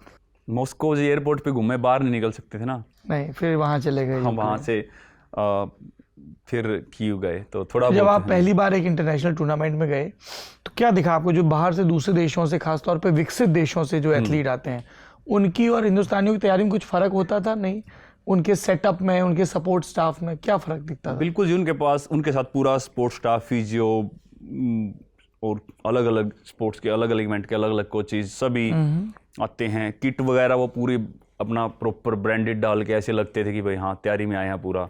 तो वो थोड़ा सा उस टाइम पे ऐसा फील हुआ कि हाँ ये थोड़ा। और उनकी एक्सरसाइज करने का तरीका, हम अपना देसी तरीके से हम 2-3 चीज़ें ही करते थे उस टाइम पे, कि जंप्स कर लिए, मेडिसिन बॉल थ्रो है वो फेंक ली, जेवलिन के साथ थ्रो कर लिया, भाग लिए, ये चीज़ें वो पता नहीं अलग अलग तरीके एक्सरसाइज कर रहे थे। मैं यार ये क्या कर रहे हैं हम, तो पता ही नहीं हमको तो ये। तो वो चीज़ें बाहर के लोगों का देख के थोड़ा सा इंडिया में अभी रेवोल्यूशन आने लगा है कि हाँ वो एक्सरसाइज आ गई हैं, काफ़ी चीज़ें हैं जो अभी हेल्प मिल रही है अलग अलग मसल्स के लिए, अलग अलग ढंग की एक्सरसाइज। तो अभी तो काफ़ी चीज़ें यहाँ पे भी डेवलप हो गई हैं, वरना स्टार्टिंग में तो काफ़ी ऐसा हुआ था। तो पहले तो मैं फ़्लाइट्स लिखता था अपनी, जैसे किसी भी उसमें गया फ्लाइट्स कि भाई हाँ यहाँ से यहाँ फ्लाइट में बैठा, यहाँ से यहाँ बैठा, तो मतलब एक एक चीज़ें। और किस कंट्री में गया, मैंने मॉस्को भी लिखा, जबकि वहाँ पे तो रुकी थी फ्लाइट और अगले वाली पकड़नी थी। डायरी लिखते थे आप? रसिया, हाँ मतलब ऐसे सिर्फ लिखता था कि ये वो, क्योंकि वो स्टार्टिंग थी ना जर्नी की, तो मैं कि रसिया भी गया हूँ मैं, नो गया नहीं हूँ आज तक वैसे, पर वो मॉस्को में फ्लाइट उतरी, वो मैंने उसमें डाल दिया हाँ कि मैं गया हूँ। पर वो कुछ टाइम तक लिखता रहा। मैं अपने थ्रोज लिखता था कि मैंने ट्रेनिंग में इतना बेस्ट किया आज, फिर मैंने वहाँ खेलने गया, वहाँ गया, अभी इतने वो हो गए हैं, अभी फ्लाइट्स वगैरह लिखी नहीं जाती। तो एक दोस्त है वो बोला कि मतलब हरियाणा में जो ये होते हैं हमारे ऑटो, इनको टम्पू बोलते हैं। तो बोले कि अब फ्लाइट का तो टम्पू बना दिया नीरज ने। हाँ। तो अभी लिखने का वो बनता नहीं है। तो पर डायरी अभी भी लिखते हैं आप? ट्रेनिंग वगैरह लिख लेता हूँ, बाकी ऐसा प्रॉपर डायरी नहीं कि आज दिन में सुबह क्या हुआ, शाम कैसा दिन रहा, तो वो चीज़ नहीं। वैसे ट्रेनिंग वगैरह कभी कभी लिखना। तो जब पहली ये यात्रा से वापस आए होंगे गांव, तब तो सब घेर के बैठ गए, अच्छा और क्या देखा और क्या हुआ, ऐसा हुआ कुछ? मतलब बात घर वालों से थोड़ी ऐसे हुई, पर नॉर्मली ऐसे उस टाइम किसी को इतना ज़्यादा वो नहीं, पता नहीं चला। मैं खेल के आ गया था वापस, और मैं शायद से उस टाइम पे गांव भी नहीं गया था, मैं ट्रेनिंग सेंटर में चला गया सीधा, क्योंकि तुमने अच्छा करके नहीं आया था। मेडल वगैरह लेके आते हैं तो फिर स्वागत होता है, वरना तो चुपचाप अपना काम पे चले जाओ। ये वो पर्दे के पीछे होती है ना सारी मेहनत। मेडल आता है तभी देखते हैं सभी, बाकी जब अच्छा नहीं करके आओ तो इतना पूछते नहीं है। बैंकॉक में कैसा रहा? अच्छा रहा जी, वहाँ मेडल आया? मेडल आया वहाँ पे, सिल्वर आया। हाँ, फिर खातिर हुई ठीक से? हाँ मतलब स्वागत पहली बार तभी हुआ था गांव में? पूरा प्रॉपर गांव में। एक पेट्रोल पंप है हमारे गांव से थोड़ा दूर, उस पेट्रोल पंप से जीप में बैठे और फिर गांव तक गए ऐसे फूल माला जीप में। पहना के? हाँ, तो उसमें एक आदमी खड़े हुए थे साथ में, तो जब भी कोई छत से हाथ हिला रहा था तो उनको नमस्ते करो उधर ऐसे करना पड़ता था, फिर इधर करो, फिर उधर मुंह करके उधर करना पड़ता था। और अगर किसी को ऐसे हाथ, क्योंकि उन्होंने मुझे आराम से नहीं खड़ा होने दिया, वो सभी को नमस्ते हाथ हिलवाना ऐसे, और अगर कोई रिस्पॉन्ड नहीं करता था आगे से, अगर मैं हाथ हिला रहा हूँ नमस्ते कर, बोल रहे इनको कुछ नहीं पता, इनको पता नहीं है गेम का क्या चीज़ है, कि कैसे करते हैं उसका स्वागत। तो मैंने बोला कि यार भाई क्या करें अब। तो वो काफ़ी मेरा एक्सपीरियंस थोड़ा ऐसा रहा था। गांव इकट्ठा हुआ था पूरा, और पूरा वेलकम फर्स्ट टाइम ऐसे हुआ था। वाह, और घर में खूब भीड़ लगी होगी? हाँ, घर में खूब भीड़ थी, गांव में लोग आए थे, आसपास रिश्तेदारी से आए थे, तो पहला था तो अच्छा एक्सपीरियंस रहा था। जब वो जकार्ता में वो थ्रो गिरा होगा फिर मीटर पे दिखा होगा तो पता चल जाता ना यार इसमें तो मेडल आएगा? जकार्ता में एशियन गेम्स में? सॉरी, इसमें बैंकॉक में जब हाँ वो जी। है तब वो पता तो लग मतलब वो जाता है, थ्रो पर- फेंकने के बाद के वो जो कुछ सेकंड होते हैं ना कि मीटर पे रिफ्लेक्ट होगा, हाँ, धुकधुकी सी एकदम। वो उस टाइम पे हाँ पता लग जाता था, पर वो उस टाइम पे उतने थ्रो मेरे उतने ज़्यादा नहीं थे, मतलब 70 मीटर तक करता था या उससे थोड़ा ज़्यादा जूनियर लेवल पे, तो उस टाइम ठीक ठाक था। अभी थोड़ा ज़्यादा होता है, अभी पता लगता है कि हाँ थ्रो गया, क्योंकि वो शुरुआत थी 4-5 एक साल। इंस्टिंक्ट एक वो आ जाता होगा अंदर से, यार जाता ये है। तो सही गया, बढ़िया आना चाहिए। आ जाता है। अब तो मेरी ख़राब आदत है कि मैं मार के ऐसे पीछे पहले ही मुड़ जाता हूँ, जबकि टोक्यो में एक तो अच्छा गया, एक काफ़ी ख़राब भी गया था, पता नहीं कितने लोगों ने देखा है, 3rd थ्रो था, मुझे लगा कि वो सबसे आगे है, और मैंने ऐसे पूरा चिल्लाया पीछे मुड़ के, और वो सबसे कम गया 76 समथिंग। तो बड़ी अजीब सा महसूस हुआ। मैंने पूरा, मैं ऐसे काफ़ी एग्रेशन में खेलता हूँ, तो वो चिल्ला रहा था, और वो जैसे ही मैं मुड़ा, पीछे इंडियन टीम भी बैठी थी, सभी बैठे थे, और ऊपर स्क्रीन भी होती है बहुत बड़ी, तो वो जेवलिन फ्लाई करती हुई दिखती है, और मैं ऐसे पूरा चिल्ला रहा हूँ, और जेवलिन वो 75-76 के आसपास गिर गई, मैं एकदम चुप। अब क्या करें, तो वो थोड़ा सा ये चीज़ें गड़बड़ भी कर देती हैं, पर उसके अच्छा पहले लगता आप है। फेंक चुके थे 87 का थ्रो? हाँ, उससे पहले फेंक चुका था, और अच्छा लगता है जब वो थ्रो निकलती है हाथ से और वो इतनी बेस्ट जाती है, वो फीलिंग बहुत बढ़िया होती है। इंटरेस्टिंग। तो ये जब पहला अवार्ड जीत के आए उसके बाद से एक अलग मोटिवेशन रहता होगा, एक बार पोडियम में चढ़ने के बाद का तो चस्का अलग है ना? पोडियम पे चढ़ने का अलग है जी, पर जो गोल्ड मेडल और जो नेशनल एंथम बजता है वो चीज़ अलग है। पोडियम पे खड़े हो जाओ, मेडल ले लो, ठीक है, लेकिन जो नेशनल एंथम बजती है ना, जब हम गोल्ड के लिए खड़े होते हैं, तो वो भगवान की दया से जिस भी गेम्स में गए हैं, जो भी जेवलिन में आज तक गेम्स जो भी बना है कंपटीशन, वो सभी के गोल्ड अपने पास आ चुके हैं। वर्ल्ड चैंपियनशिप का लास्ट बचा था, तो सभी जगह सभी गेम्स में अपना नेशनल एंथम बजा है जी, तो अलग ही फीलिंग है वो। खासकर जब स्टेडियम भरा होता है और गेम्स होते हैं, तो जो भी नेशनल एंथम बजता है सभी को खड़े होना पड़ता है रिस्पेक्ट के लिए। तो जब नेशनल एंथम बज रहा था तो रोंगटे खड़े होने कर देने वाला मोमेंट होता है, अभी भी मतलब सोचते हैं तो वो हो जाता आप है। बोल रहे हैं, हम सब लोग एकदम रोमांचित हो रखे। तो नेशनल एंथम बजता है तो वो फीलिंग अलग है, राष्ट्रगान बजना अपना। तो अब आप हमें पोलैंड की उस चैंपियनशिप के बारे में बताइए जिसमें आपका थ्रो 86.48 मीटर था। हाँ जी, वर्ल्ड जूनियर चैंपियनशिप का ना, वर्ल्ड जूनियर हाँ जी। चैंपियनशिप में गोल्ड मेडल, वो रिकॉर्ड भी है वर्ल्ड जूनियर चैंपियनशिप का? वर्ल्ड रिकॉर्ड है जी वो अंडर 20 का 120। अभी तक भी। वाह। तो वो अच्छा था काफ़ी, मुझे भी नहीं पता था वो थ्रो तो उसके पहले तक आपका थ्रो, जैसे हम गुवाहाटी नेशनल गेम्स देख रहे थे तो 82-83 तक जा रहा था। गुवाहाटी जो सैफ गेम्स हुए थे, हाँ, तो वहाँ पे 82.23 मीटर मैंने, सार्क जो सैफ गेम्स, हाँ सैफ गेम्स में तो 82.23 मीटर था वहाँ पे। और वो उसकी भी एक मेरे दिमाग में एक स्टोरी आई है, क्योंकि नेशनल गेम्स हुए थे 2015 में फरवरी में ही। जी। वहाँ पे हमारे हरियाणा के एक सीनियर हैं भाई साहब, राजेंद्र सिंह नाम है उनका, तो 82.23 मीटर उन्होंने थ्रो किया था। तो वो नेशनल गेम्स में मैं सोच रहा था कि यार इस रिकॉर्ड को कौन तोड़ेगा, अब ये इतना अच्छा बना दिया इन्होंने। तो वो एक अगले साल ही पहले साल नेशनल में जीत के आए थे गोल्ड। हाँ, नेशनल में थ्रो जीता से। उन्होंने। और उस टाइम मैं 73 मीटर ऐसा कुछ थ्रो करता था। पूरे एक साल बाद फरवरी में ही हुआ था सैफ गेम 2016 में, तो वो 82.23 मीटर ही मेरा लगा सैफ गेम्स में, तो इक्वल नेशनल रिकॉर्ड। तो ट्रेन वो भी आप लोग साथ में ही करते थे क्या? थोड़ी बहुत हमने ट्रेनिंग की थी साथ में उनके साथ, पर ऐसे बहुत ही कम चांस होते हैं कि जेवलिन में, क्योंकि इतना बड़ा डिस्टेंस होता है, उसी जगह पे सेम उतना ही डिस्टेंस आना, तो वो काफ़ी ये पहली बार था जब आपका थ्रो 80 के पार गया? नहीं, 80 के पार मैंने 2015 में मार दिया दिसंबर में। तो ऐसे शुरुआत हुई थी। फिर मैं मेन तो तैयारी मैं टोक्यो ओलंपिक्स की कर रहा था कि मैं खेल लूँ, पार्टिसिपेट कर लूँ, और मैंने पूरी कोशिश की, पूरा जोर लगाया, लेकिन बाई चांस वो क्वालिफाई नहीं हो पाया उस दिन। पूरा साल मैंने 82.23 किया, उसके बाद 80 भी टच हुआ मुझसे, और उसका क्वालिफिकेशन टाइम भी निकल गया। तो वो वर्ल्ड जूनियर जो रियो था, ओलंपिक्स का। हाँ जी, वर्ल्ड जूनियर चैंपियन जो थी, वहाँ पे मैंने फिर वो एकदम इतना बड़ा थ्रो लगा दिया 86.48 कहाँ मीटर। पे थी ये? पोलैंड में? ये हम लोग- पोलैंड में यार, ये जगह मुझे भी आज तक बोलनी नहीं आई। हाँ। बिड गुस करके ऐसा कुछ जगह क्योंकि है। इस पे इसकी स्पेलिंग है BYDGOSZCZ। हाँ, बिड गुस करके है बिट गोस। जगह, रहती रह गया तो पोलैंड बोल देता हूँ। और ये सही है। और अपना मेडल वहाँ पे बढ़िया, वो शुरुआत मेरी इंटरनेशनल लेवल पे वहाँ से शुरुआत हुई थी कि हाँ अब है। वो पहला गोल्ड था इंटरनेशनल लेवल पे? गोल्ड मैंने थोड़े बहुत दूसरे कंपटीशन होते हैं उनमें जीता, लेकिन अच्छे लेवल का जो कंपटीशन होता है वो था पहला गोल्ड, और वर्ल्ड रिकॉर्ड के साथ था।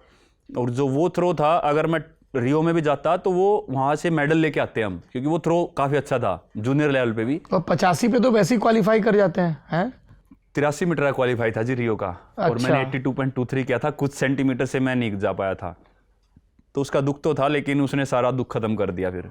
ये पोलैंड वाले। अच्छा ये बताइए नीरज भाई कि तो इस दुख से उबरने का क्या तरीका होता है? क्योंकि इतना तैयारी कर रहे हैं और यार कुछ सेंटीमीटर से ओलंपिक कोटा चूक गए। मैं आपको सच बात बताऊं जी, 2016 में तो मुझे दुख हुआ भी नहीं, सही बताऊं तो उतना। थोड़े दिन मैं थोड़ा रह पाया कि वो निकल गया, पर जब ये थ्रो किया तो वैसे ही मैं खुश हो गया था कि यार कोई बात नहीं। कोशिश की कि शायद से वाइल्ड कार्ड एंट्री मिल जाए, पर वो ऐसा कुछ उनकी होता है तरफ से- क्या? हाँ, हो जाता था, पर हुआ नहीं। तो मैं इतना दुख मना नहीं रहा था उस टाइम पे, क्योंकि मुझे पता नहीं, अंदर मुझे ये पता था कि मेरे पास टाइम है आगे। और तब आप 18-19 साल के थे वैसे भी। हाँ, और फिर क्या पता, भगवान ने ये सोचा था कि शायद सीधा गोल्ड ही आना और राष्ट्रगान बजना ओलंपिक्स में। तो पहला ओलंपिक टोक्यो था, तो वहाँ से जब फिर पोलैंड से लौटे तो फिर से वही हुआ, पेट्रोल पंप से माला पहना के गांव घर तक, या फिर वो बंद हो गया वो सिस्टम? यार वो क्या हुआ था 2016 में, जब वो उस टाइम पे वो चल रहा था अपना कावड़ लेके आते हैं जब, हाँ। तो वो स्वागत के लिए उस टाइम हमने वो करवा लिया, मतलब जो पहले से ही जो जिन लोगों ने स्वागत करवा रखा था गांव के लिए, कैंटर होता है जो अपना ट्रक टाइप में, हाँ। तो वो था। और डीजे वीजे लगा हुआ था? डीजे वीजे भी, और डीजे वैसे तो डीजे वैसे ही चलते हैं, कावड़ लेके जाते हैं जब लोग, तो और उसमें तगत बिछा दिया, मतलब ऐसे पूरा लकड़ी का वो होता है जो हाँ। बिस्तर टाइप में होता है, तगत बोलते हैं हरियाणा में, पता नहीं उसको क्या बोलते हैं जी, वैसे तख्ती normally। बोलते हैं। हाँ, तो उस पे खड़े कर दिए, बाकी लोग भी खड़े हैं, मुझे माला वगैरह पहना दी, और जा रहे हैं ट्रक से उसे कैंटर से। तो कावड़ियों ने सोचा कि ये कोई कावड़िया ही है साथ में। हाँ। वो मुझे बोले बोल बम।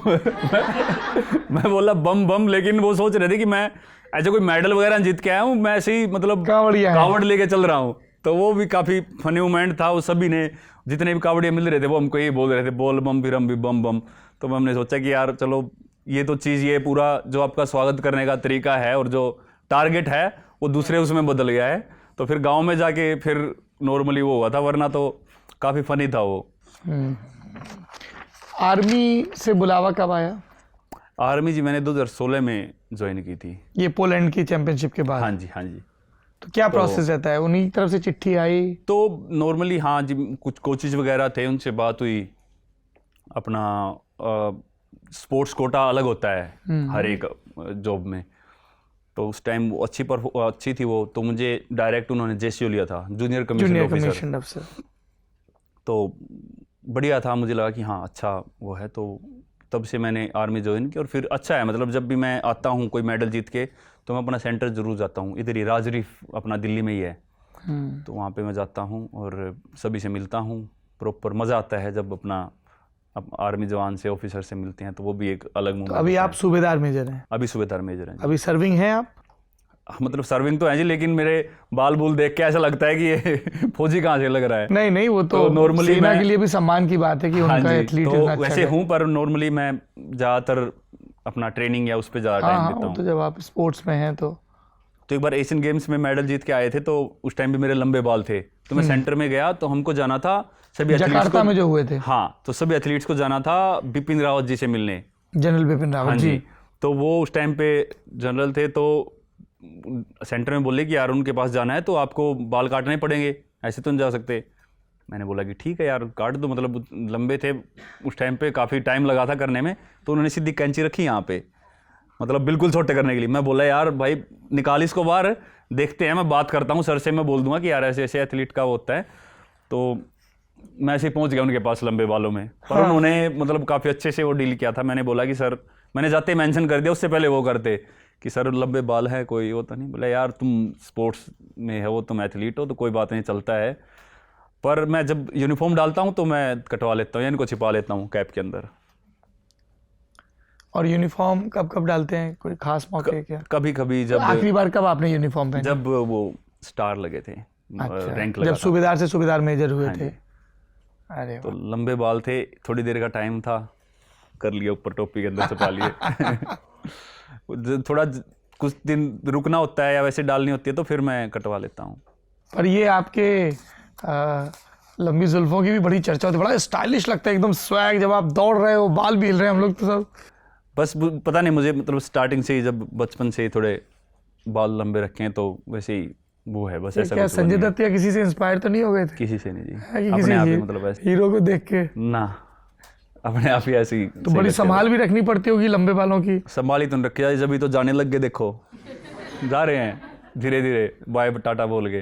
अरे संभाल नहीं रखी जाती, क्योंकि सबसे बड़ी प्रॉब्लम है कि आप कोई भी एथलीट देख लो, जैसे एथलीट जो नॉर्मली रखते थे, टेनिस में ज़्यादातर रखते थे, राफेल नडाल और फेडरर, या जिन्होंने भी रखे हैं, तो वो दिक्कत परेशानी आती है, क्योंकि इतना पसीना आता है। उसके बाद फिर जैसे मैं तो लड़कियों की मत मानता हूँ, पूरा शैम्पू तेल इतना करती है, पता नहीं यार मतलब इतना कैसे वो टाइम निकालती हैं, लेकिन हमारे बस की बात नहीं है जी।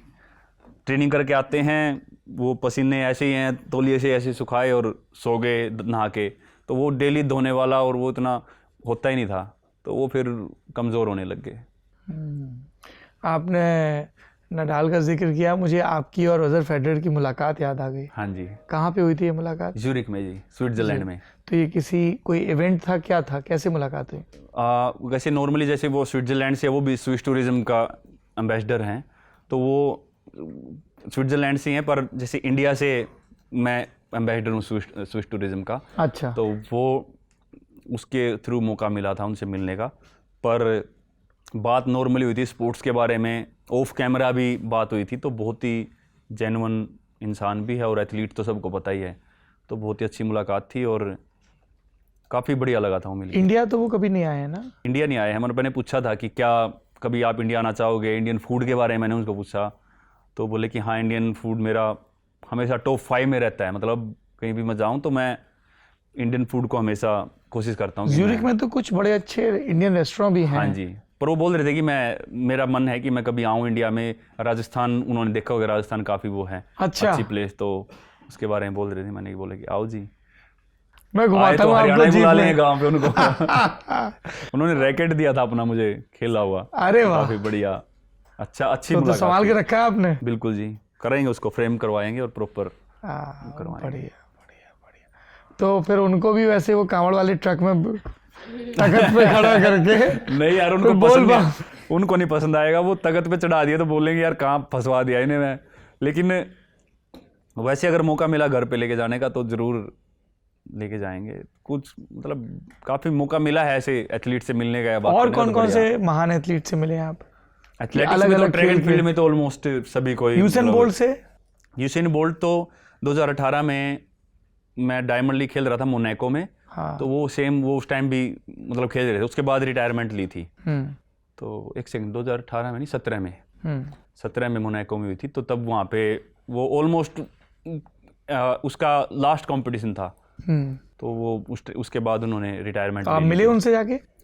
मतलब मुझे वैसे मिलना नहीं अच्छा लगा, क्योंकि जब वो आ रहे थे उनके साथ मीडिया, कई लोग ऐसे भगदड़ मची हुई थी, तो मैं कहाँ उसके बीच में घुसता, तो मैंने सोचा कि कोई नहीं। पर वैसे हाँ, नॉर्मली ऐसे देखा हुआ है, और वैसे बात इतनी उसके बारे में हो नहीं पाई। और क्रिकेट और कौन कौन से खेलों के बड़े खिलाड़ियों से मिले हैं आप? अपने जेवलिन में तो मिला हूँ लगभग सभी से। जलेजनी तो भी कोच ही हैं, जो वर्ल्ड रिकॉर्ड है जिनका। लेजेंड है। हाँ जी, एकदम। लेजेंड। मतलब वो मैं, क्योंकि जेवलिन का मुझे पता है नहीं क्या क्या रिक्वायरमेंट होती है बॉडी को, और उन्होंने उस लेवल का किया है, तो मैं मतलब काफी अरे उनको- 98 मीटर का थ्रो साहब एकदम। तो क्रिकेट में अपना इंडिया में मतलब सभी, ऑलमोस्ट सभी से जी, मतलब सचिन जी से और विराट भाई से अपना दोस्ती भी हुई किसी से? मतलब मिलते हैं जी। दोस्ती तो अब कहाँ टाइम होता है जी, वो भी अपना बिजी हैं ट्रेनिंग के उसमें और खेलने में, और मेरा भी ट्रेनिंग और खेल अपना होता है, तो ऐसे बातचीत नॉर्मली होती हैं। और वो भी फैन की तरह मिलते होंगे आपसे? आपने ना कमाल जी, किया। मतलब वो बड़े हैं, सीनियर हैं, तो ठीक है।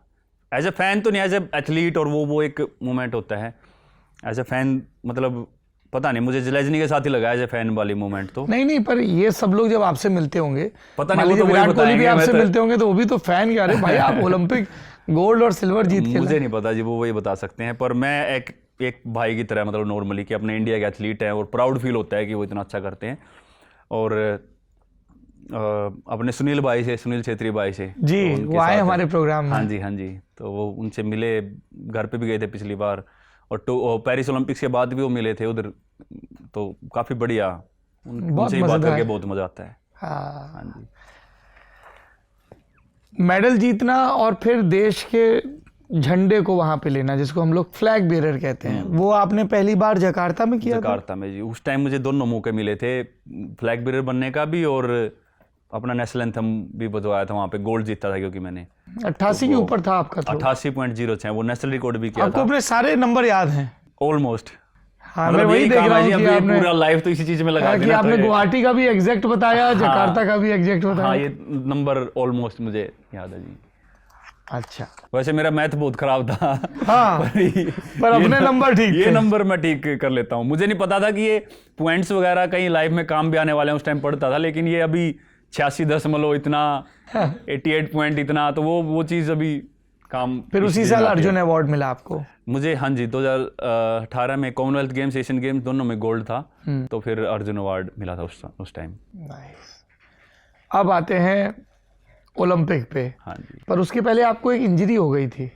हाँ, 19 में। क्या, कैसे हुई वो इंजरी? वो मतलब काफ़ी ज़बरदस्त ट्रेनिंग चल रही थी 2019 में। कहाँ हमारी पे? वर्ल्ड चैंपियनशिप थी, तो साउथ अफ्रीका भी, और ऐसे मतलब पटियाला में भी काफ़ी ट्रेनिंग की थी। तो काफ़ी वो ओवर ट्रेनिंग कर लेते हैं जैसे एथलीट, ओवर यूज़ कि मैंने हैवी बॉल से बहुत ज़्यादा थ्रो कर दिए, तो वो बहुत ज़्यादा इसमें कुछ प्रॉब्लम हो गई थी, तो हड्डियाँ आपस में घिस के तो टूटने शुरू हो गई थी अंदर ही। तो वो 3-4 टुकड़े हड्डी के निकाल लेते जब डॉक्टर ने सर्जरी की। तो वो थोड़ी काफ़ी ख़राब अजीब सी इंजरी थी। तो कहाँ पे ऑपरेट हुआ था? ऑपरेट में मुंबई में हुआ था जी, अपना डॉक्टर 300 पारदीवाला जी हैं। अरे वो तो बड़े लेजेंडरी डॉक्टर सभी हैं। एथलीट्स वहीं पे जाते हैं, और वो ट्रस्ट जो उन्होंने बनाया हुआ है कोकलाबेन सब हॉस्पिटल है वहाँ पे हाँ हुआ जी, था। हाँ जी। हाँ। तो वहाँ पे तो 19 का पूरा साल चला गया, इंजरी सर्जरी करवाई। 20 का टाइम आया, 20 में पूरे जोश में था, और वो बाई चांस पता नहीं वो एक कंपटीशन खेल लिया वहाँ पे, मैंने ओलंपिक क्वालिफाई कर दिया। फिर जैसे ही वो जो साउथ अफ्रीका में था हाँ, कंपटीशन, जैसे है ही ना? इंडिया आए, हम्म। फिर कोविड का शुरू हो गया, तो 19-20 दोनों ऐसे ही चले गए मेरे साल। तो कहाँ थे आप कोविड के दौरान? कोविड के दौरान पटियाला में जी, NIS में। वहीं पूरा अंदर ही लॉकडाउन। रहे, मतलब काफी कई महीने प्रैक्टिस अंदर। रोज चलती थी? प्रैक्टिस स्टेडियम बंद था, तो हॉस्टल के बाहर जाना ही मना था, तो रूम के बाहर ही कर लेते थे, पर ट्रेनिंग जरूर की जी, ट्रेनिंग नहीं छोड़ी। तो जब आप ये टोक्यो ओलंपिक्स के लिए गए 2021 में, तब एक दावेदार तो आप थे ही प्रबल, क्योंकि आपने कॉमनवेल्थ जीता था।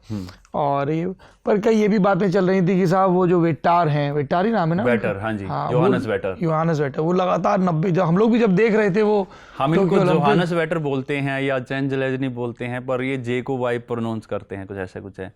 अच्छा। तो वो वाई बोलते हैं, तो मतलब काफी हमारे लिए वो समझना थोड़ा वो रहता है। एक मेरी कुछ इंग्लिश ज्यादा ही तगड़ी थी तो ये चीज़ कभी इसकी वजह से कुछ हुआ ऐसा कि हम अंग्रेजी? थोड़ा सा नाम लेने फिर वो पता लग गया ना मुझे, योहानस है, और जोहानस है, योहानस वेटर। योहानस वेटर बोलते हैं।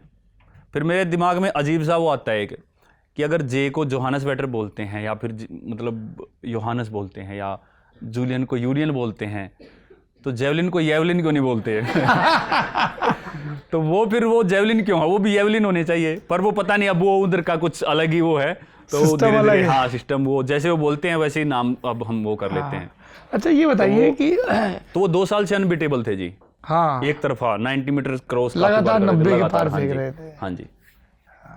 तो जब हम टूर्नामेंट में जाते हैं तो हमारे पर ये दौर रहता है कि अरे यार ये बड़ा एथलीट आया ये आया, उस समय तो बस अपना नहीं रहता है, ध्यान तो होता है जी, क्योंकि वो उन्होंने 97 मीटर थ्रो किया था और उस साल उन्होंने 96 मीटर थ्रो किया था, तो बहुत बड़े थ्रो हैं। पर पता नहीं वो ओलंपिक जो 4 साल में आता है और वो पर्टिकुलर वो टाइम होता है, उसका अलग ही एक ऑरा और प्रेशर उस अलग ही होता है उसका। तो वो उस टाइम पे पूरा प्रॉपर हर चीज़ उस हिसाब से मेंटेन करना, और थोड़ा टोक्यो में गर्मी सी भी थी और थोड़ा उधर का जो ट्रैक बना था वो बिल्कुल नया, वो भी थोड़ा सा उनके लिए काफ़ी नया था। तो कई चीज़ें थी जो, पर वो तो भाई साहब सबके लिए नई थी ना, वो तो हाँ, आपके ये लिए है। भी नया था ट्रैक। हाँ, पर ये है कि हम थोड़ा सा जो वेदर वगैरह कंडीशन होती है उधर थोड़ी गर्मी थी, तो हम इंडियन थोड़ा सा देसी टाइप से दिमाग से थोड़ा उस तरीके से चले जाते हैं ना, तो उनको गर्मी ज़्यादा लगती है, तो वो थोड़ा सा ऐसे बात हुई थी। जर्मनी में उतनी गर्मी नहीं होती है। हाँ, पर नॉर्मली बहुत अच्छे से, मतलब बहुत बढ़िया आपस में हमारी बात होती है और अच्छे हैं मतलब एथलीट। उसके बाद फिर भाषा का इंजरी किस तरह से मसला आता है नीरज भाई? जैसे जब हम जाते हैं तो वहाँ ये अंग्रेजी बोलनी, या ये लोग कोई जर्मन है कोई और है, हाँ जी, या जैसे रोजर फेडरर हैं तो वो स्विस बोलते हैं, अंग्रेजी भी बोलते होंगे थोड़ा बहुत। अंग्रेजी में ही बोल लेता हूँ जी, अभी हाँ काम चला लेता हूँ बढ़िया अपनी तरफ से। तो मैं अभी जब डायमंड लीग में जाता हूँ तो मैं अभी प्रेस कॉन्फ्रेंस भी करता हूँ, तो इंग्लिश में 1-2 बार तो मैंने बिठाया, अपना भाई है फिजियो ईशान, हाँ तो दोहा में प्रेस कॉन्फ्रेंस थी, तो मैं उनको ले गया। मैंने बोला कि यार मैं मतलब कंफर्टेबल तो हिंदी में होता हूँ, हाँ जो हमारी और भाषा है, पर मेरा मानना ये भी है कि यार हमको थोड़ा बहुत आना चाहिए ताकि हम अब उस काम मोमेंट चलाओ, को हाँ। डील कर सकें। अब प्रेस कॉन्फ्रेंस थी तो मैं उनको ले गया, अब मैं हिंदी में बता रहा था, वो उनको इंग्लिश में करना था, तो वो उस टाइम तो ठीक था उनके लिए, लेकिन जैसे ही बोलना पड़ा कैमरा के सामने वो ट्रांसलेट करके, तो वो एकदम से मतलब गड़बड़ा नर्वस टाइप में हो गड़बड़ा के। मैंने बोला कि यार ये तो अब ये मुझे उठाना पड़ेगा, ये अपना ये जिम्मेदारी भी मैं ही जिम्मेदारी उठाता हूँ। मैं ही उठाऊंगा। फिर वो उस कॉन्फिडेंस से जैसे ही बोली जाती है जी बोल दो बस, और क्या करें, तो समझा देता हूँ अगलों को, ये है। बस बात समझ में आनी चाहिए। हाँ, तो इंग्लिश है तो रोजर फेडरर उनके साथ या किसी को मिलता हूँ तो इंग्लिश में proper I can speak English. बहुत बढ़िया। अच्छा हम लोग योहानस वेटर की बात कर रहे हैं, एंडरसन पीटर भी थे है ना, और कैशॉन वॉलकॉट भी थे, हाँ जी। है ना, यूलियस येगो भी थे। देखिए मैंने जे को अब ये वाई कर दिया खुद ही, मैंने जूलियस को यूलियस कर दिया। अब वो केनिया से, अब उनका ये भी नहीं पता कि वो क्या उनका बोलते हैं। जूलियस चल रहा है कि हाँ, यूलियस पता चल रहा लगे है। वो जूलियस ही हो। वो बोले कि ये मुझे क्या बोल रहे हैं, पर कोई नहीं, वो समझ जाएंगे। टूर्नामेंट से पहले आपस में बातचीत होती है कभी? हाँ हाँ, मिलते हैं जब वार्म अप करते हैं तब भी, और नॉर्मली जब बस हेलो हाय टाइप। हाँ हेलो हाय, कैसी चल रही है ट्रेनिंग, तो ऐसे होती है। वरना सभी अपने वो घोड़े को लगा देते हैं ना, वो हाँ, proper सीधा, दोनों तरफ अपने से। फोकस में होते हैं वो। वाह। एक आपके और योहानस वेटर के बीच वेटर ने कुछ एक स्टेटमेंट दिया था आपके लिए टोक्यो ओलंपिक से पहले, वो मैं पढ़ना चाहता हूँ। हाँ जी। वो कहते हैं कि अगर नीरज चोपड़ा स्वस्थ रहते हैं और सही शेप में रहते हैं तो वो दूर तक भाला फेंक सकते हैं, लेकिन उन्हें मुझसे मुकाबला करना होगा। मैं टोक्यो में 90 मीटर से ज़्यादा का भाला फेंकना चाहता हूँ, इसलिए उनके लिए मुझे हराना मुश्किल होगा। ये क्वेर्टन में जो गेम्स हुए थे उसके बाद उन्होंने बोला था, वहाँ पे आप उनसे पीछे रहे थे। हाँ जी, ये सभी कहाँ पे? पीछे रह रहे 2 साल से उनसे। हाँ। ये कोर्तने फिनलैंड में है जी। फिनलैंड में हाँ हुआ। जी। तो उसके बाद उन्होंने ये रिएक्शन दिया। हाँ, पता नहीं, मतलब मुझे प्रॉपर कंपटीशन या वो याद नहीं है, प्रेस कॉन्फ्रेंस कहा थी, लेकिन हाँ ऐसा कुछ उन्होंने कहा था। लेकिन फिर जब ओलंपिक हुआ तो आपके लिए भी सरप्राइजिंग था कि यार ये 96-97 फेंकने वाला क्वालिफाई नहीं कर पा रहा है। ऐसा चलता है कभी दिमाग में कि दूसरे का क्या, जब आप Qualify तो फेंकते हो उन्होंने- तो देखते हो हाँ। आप दूसरे का क्या आ रहा है मीटर। हम मतलब दिखते तो हैं। अब मेरा फर्स्ट थ्रो में क्वालिफाई हो गया था, तो मैं फिर वहाँ से थोड़ी देर में चला गया था, पर वो क्वालिफाई तो उन्होंने कर दिया था। फाइनल में उनसे थ्रो नहीं लग रही थी अच्छी, तो आपने तो वही पहली है, बार में as an- 86.65 मारा था। हाँ जी, पर वो एज एन एथलीट मुझे ऐसा लगा कि यार पता नहीं डिसरिस्पेक्ट वो भी नहीं करना चाहते होंगे उस टाइम पे, पर उन्होंने वो बात बोली उस टाइम पे, वो बिल्कुल सबसे एक तरफा चल रहे हैं दुनिया में। पर एज एन एथलीट मेरे मन में कभी नहीं आया कि मैं इस बात का मुंह तोड़ जवाब अलग तरीके से दूं। मैं एक चीज़ को मानता हूं कि भाई वो जिस तरीके के एथलीट हैं और जो उन्होंने थ्रो किए थे उस टाइम पे, वो वाकई में बहुत बहुत ही ज़बरदस्त बड़े थे, athlete, जी। बहुत बड़े थे। और एक जो कंपटीशन था वहाँ पे, वो दिन मेरा था उस दिन, हमारे स्टार अच्छे थे, सब कुछ हमारे लिए बढ़िया था, हमारे लिए इतने लोग दुआ कर रहे थे उस दिन इंडिया में, तो वो मेरे लिए वो दिन अच्छा रहा, मैंने वहाँ पे गोल्ड जीत लिया। लेकिन उसका मतलब ये नहीं है कि मैं अब मुझे मौका मिल गया मैं उनको मुंह तोड़ जवाब अब कि लो अभी मैंने हरा दिया ये वो पता है, वो उनको पता लग गया कि हाँ मैंने बोला था, और वो सभी को पता लग गया है कि वो हो गया है। लेकिन मेरे मुंह से वो चीज़ बोलना वो एक तरह से डिसरिस्पेक्ट है उनके लिए, इतने बड़े एथलीट के लिए। तो मैं अब हमेशा उनको रिस्पेक्ट करता हूँ। आपकी बात होती है उनसे? हाँ जी, अभी भी होती है, अभी भी मिलते हैं हम। कभी साथ में ट्रेन किया आप लोगों ने? मतलब नॉर्मली जो जिस जगह पे ट्रेनिंग करते हैं जर्मनी में, ओफनबर्ग में, तो मैंने वहाँ पे कुछ दिन ट्रेनिंग की है। तो वो काफ़ी अच्छे हैं आपस में, सभी की बहुत बढ़िया से होती है बात, और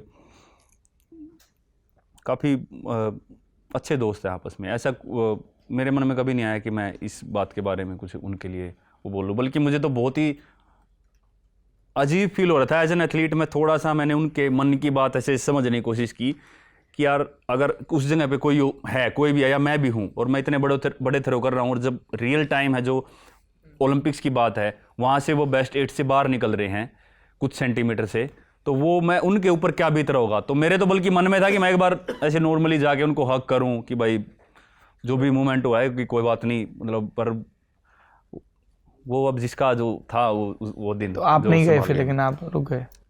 बस मुझे ये था कि यार पता लगे, अगला गुस्से में पता लगे मेरा यहाँ नीचे से मुक्का बिठा दे मतलब ये मजाक की बात है, पर मन नहीं किया। ऐसा लगा कि थोड़ा उनको बुरा अजीब ना सा था, लगे। मतलब वो उनको ऐसे जाके वो फेस करना और वो इतनी डिसअपॉइंटमेंट में, तो मैं वो नहीं चाहता था। मैं बाद में मुझे दिखे हुए बैठे हुए, मैं मिला नहीं जाके स्पेशल, क्योंकि वो पता नहीं किस तरीके से जाती वो बात। पर मैं उनसे बाद में कुछ महीने बाद फिर हम टर्की में थे, ट्रेनिंग कर रहे थे, तो वो भी वहाँ पे ट्रेनिंग करने के लिए, तो वो जब बहुत अच्छे से मिले, वो भी स्पेशल आए मेरे पास कि कांग्रेचुलेसन नीरज, हम मिल नहीं पाए थे लेकिन अब मिल रहे हैं, तो कांग्रेचुलेसन, जो भी रहा, जो भी जर्नी रही, टोक्यो में गोल्ड जीता, तो बहुत अच्छे से आपस में बात हुई। क्योंकि ये स्पोर्ट्स करियर जितने साल का भी है, आपस में बढ़िया से रहो, बाकी बाद में तो ये याद ही सवाल है। आपसे बहुत पूछा गया होगा, लेकिन हम पहली बार बात कर रहे हैं। आप जब टोक्यो ओलंपिक लिए जा रहे थे तो एक भीतर से ये यकीन तो होगा कि मेडल जीतूंगा, बिल्कुल जी। गोल्ड का यकीन था? सच्चाई बताऊं तो ये था कि कुछ भी हो सकता है, मतलब वो दिन का पता नहीं है। लेकिन हाँ, अगर मेरे मन से पूछो तो नाम उनका ही था कि भाई योहानस वेटर बहुत अच्छी तैयारी में है, तो वो सभी जगह जीत रहे हैं, तो एक तो हो जाता है कि डिस्टेंस अगर वो इतना मारेंगे, और मेरे लिए एकदम 6-7 मीटर थ्रो बढ़ाना एक मुश्किल काम था। तो वही है कि मुझे लगता है कि बड़ी बात न बोल के सच्चाई को वो करके चले तो बढ़िया है। तो मुझे पता था कि हाँ हम कर सकते हैं, लेकिन वो उस दिन के ऊपर डिपेंड है कि उस दिन क्या रहने वाला है, क्योंकि ऐसा कई बार होता है कि काफ़ी एथलीट्स अच्छे उसमें होते हैं, लेकिन उस दिन वो प्रॉपर उतना नहीं कर पाते। तो वो जैसे हम लोगों ने 4 साल बाद, फिर इफेक्टिवली 3 साल बाद, पर 2024 के पेरिस में देखा कि मेरे ख्याल से नदीम ने पहली बार 90 पार किया था इंटरनेशनल। उन्होंने किया है पहले, नदीम ने किया है अपना बर्मिंघम कॉमनवेल्थ गेम्स में। अच्छा। मैं वहाँ नहीं जा पाया था, एक मुझे वर्ल्ड चैम्पियनशिप हुई थी उससे कुछ हफ्ते पहले, तो मुझे वहाँ पे इंजरी हो गई थी, तो मैंने वो फिर कैंसिल कर दिया था वहाँ जाना। तो फिर वहाँ पे 90 मीटर थ्रो किया था और 90.18, बाकी का भी थोड़ा थोड़ा याद रहता है मुझे। तो उसके बाद फिर यहाँ पे पेरिस में किया था। तो जब आप टोक्यो में जीते, तो हम अमूमन देखते हैं कि जो एथलेटिक बॉडी के हेड होते हैं वो लोग सब बड़े ऑब्जेक्टिव से रहते हैं, पर जो सेबेस्टियन को साहब थे वो एकदम रोने वोने लगे थे आपकी जीत की खुशी देख के। उन्होंने फिर टोक्यो में? हाँ, उनका कुछ तो है इंडिया से लिंक, उनके पता उनके नहीं दादाजी भारतीय। हाँ। तो वो थोड़ा इंडिया को ज़्यादा वो मानते हैं, और अपने टाइम के वो खुद बहुत महान एथलीट रहे हैं, तो उनसे मिलते हैं, वो बहुत बढ़िया से मिलते हैं, बहुत अच्छे हैं। तो नीरज भाई जब वो थ्रो फेंका तो डिजिटाइज, क्योंकि उसके बाद कुछ एथलीट्स के थ्रो बाकी थे, हाँ जी। पर आपको लग रहा था कि अब ये तो निकल गया, या लग रहा था अभी एक आध नहीं, दो? मेरा निकलना था उधर और भी थ्रो, ऐसी बात नहीं है, अच्छी तैयारी में था, पर वो कहीं ना कहीं वो भी जैसे बोल रहा था कि शायद ओलंपिक का या वहाँ का एक वो होता है कि प्रॉपर एक एक चीज़ परफेक्ट आनी चाहिए तभी हो जाती है, वो दिन होता है आपका। तो गोल्ड के लिए तो अपना दिन था, शायद डिस्टेंस के लिए उतना मैं वो नहीं कह सकता, पर हाँ ये था कि मेडल के लिए तो ठीक था वो थ्रो, लेकिन गोल्ड के लिए तभी कंफर्म हुआ कि जब लास्ट थ्रो सभी की ख़त्म हो गई और मैं बचा था अकेला, क्योंकि सभी बहुत अच्छी तैयारी में थे और कुछ नहीं पता कौन उस टाइम थ्रो कर दे, तो मोटिवेटेड रहना पड़ता है उस टाइम के लिए जब तक कंफर्म ना हो। और फ़ोन वगैरह होता है आपने सबसे पहले क्या, जैसे ये सब हो फ़ोन गया? नहीं होता जी, फ़ोन तो बहुत बाद में मिलता है, फ़ोन तो बाहर ही रखवा देते हैं वो, हाँ, तो फ़ोन नहीं होता, तो सभी कोच थे, टीम थे, पोडियम हाँ, हुआ? हाँ, कोच पीछे बैठे थे सभी, वो तो बहुत ही कौन अच्छा थे तब मोमेंट आपके था। कोच? क्लाउस बार्टोनिज, हाँ। वो जर्मनी के थे। और ट्रेनिंग तब आपकी टर्की में हुआ करती, कहाँ पे हो रही थी ट्रेनिंग? ट्रेनिंग साउथ अफ्रीका भी हुई थी, इंडिया भी हमने भुवनेश्वर में की थी वहाँ जाने से पहले। अच्छा। तो टोक्यो से पहले भुवनेश्वर काफ़ी ट्रेनिंग की। क्या वो कोस्टल एरिया है, समुद्री तट के पास, इस वजह से? नहीं जी, यहाँ पे सर्दी बहुत ज़्यादा थी इसलिए गए थे पटियाला में। अच्छा। हाँ जी। आप कुछ इंटरेस्टिंग से क्वेश्चन पूछो, नींद आ रही है मुझे लगता है लोगों को। किसको नींद आ रही है? थोड़े से सुस्त हो रहे हैं सभी। अरे नहीं, कोई सुस्त नहीं हो रहा है। स्पोर्ट्स के ही पूछ रहे हैं, बहुत डिटेल में बातें हो रही है ना, कि वहाँ पे गोल्ड जीता, वहाँ इतनी थ्रो लगी, वहाँ पे ऐसा था। अरे उसी में तो हमारी दिलचस्पी है भाई, जो जिस वजह से हम और आप यहाँ बैठे मेरी हैं। भी उसमें दिलचस्पी है, लेकिन वो थोड़ा ज़्यादा डिटेल हो जाती है ना। अब जो जेवलिन फॉलो करता है उसी को पता है वो कि कैसे क्या है, बाकी जो नहीं करते उनके लिए तो वो आप कर रहे हैं। हाँ। हाँ। तो फिर उसके बाद बाहर आए तो एकदम, तो फिर तो दुनिया ही बदल गई होगी उस थ्रो के बाद। बिल्कुल जी, सब कुछ एकदम हो गया था, क्योंकि एक एथलीट के लिए सबसे बड़ा ड्रीम ही वही होता है ओलंपिक में, एक तो मेडल और गोल्ड, तो फिर गोल्ड से ऊपर तो क्या ही है। पूरा नेशनल एंथम वहाँ पे बजा और वो तो फिर कंप्लीट ही हो गया था पूरा, ऐसा लग रहा है सब कुछ। तो बहुत ही रोना आया? रोया नहीं मैं अभी तक जी, पता नहीं कहाँ पे रोऊंगा अब ये नहीं पता मुझे, लेकिन रोया नहीं मैं अभी तक किसी गेम में। ऐसे थोड़ा बहुत ऐसे हुआ भावुक सा, क्योंकि वो जोश होता है वहाँ पे, लेकिन अभी तक रोया नहीं हूँ। रोना आता है, लेकिन मैं कोशिश भी करता हूँ कि थोड़ा रो लूँ थोड़ा, और लोगों को वो होगी देख के और अच्छा लगेगा कि यार ऐसा लगेगा कि यार हाँ इतना इमोशनल, पर इमोशनल होते हैं पर रोता नहीं, पता नहीं। या तो एक ने यहाँ पे बताया जाता है कि अरे लड़के नहीं रोते, तो वो थोड़ा वो चीज़ें भी आ जाती हैं। और वो जो थ्रो फेंकने के बाद का आपका रिएक्शन होता है, उसकी भी बड़ी चर्चा होती है, जो आप एकदम बिल्कुल। हाँ, वो थोड़ा पहले ही मैं सेलिब्रेट कर देता हूँ, ऐसा वो अर्ली सेलिब्रेशन नहीं है, वो बस एक कॉन्फिडेंस है कि अच्छी तरह चली गई। और ये कब से हो रहा है? ये शुरू से ऐसा था? ये कब से ये चीज़ आएगी थ्रो फेंकने के बाद? थ्रो फेंकने के बाद तो काफ़ी टाइम से मैं वो कर देता हूँ, लेकिन अब ये थोड़ी टेक्निक पता नहीं कैसे होगी, थ्रो फेंकने के बाद मैं उल्टा ही मुड़ जाता हूँ, तो वो थोड़ा सा मेरे कोच बोलते कि ऐसा मत किया अगर, ये गलत है टेक्निक, लेकिन वो अब ऑटोमेटिकली हो गई है। तो अभी नए कोच आए हैं तो उनके साथ होपफुली वो थोड़ा कुछ चीज़ें होंगी जो इम्प्रूव करेंगे हम। आप जब ओलंपिक जीत के आए, आपने फ़ोन उठाया तो एकदम मैसेजेस की भरमार थी? हाँ, वो तो होती है जी नॉर्मली काफ़ी। कोई ऐसा मैसेज भी आया जो आपको सरप्राइजिंग किया, अरे इनका भी मैसेज आया? प्रधानमंत्री ने आपसे बात की होगी? हाँ जी, नरेंद्र मोदी जी से बात हुई, काफ़ी लोगों से बात हुई उस टाइम पे, काफ़ी लोग घर भी आए और मैसेजेस भी काफ़ी मतलब थे जी, ऐसे सभी का तो देख नहीं पाते, लेकिन काफ़ी थे। पहले क्या था कि मैं 2018 में जैसे कॉमनवेल्थ गेम्स, एशियन गेम्स, उस टाइम पे मैं जीता, तो उस टाइम भी काफ़ी आते थे, लेकिन उस टाइम पे मैं थोड़ा सा अलग तरीके से सोचता चीज़ों की। मुझे लगता था कि हर किसी को रिस्पॉन्ड करना ज़रूरी है, पता नहीं आगे क्या सोचेंगे, लेकिन अभी वो पॉसिबल नहीं हो पाता क्योंकि कर ही नहीं सकता इतने।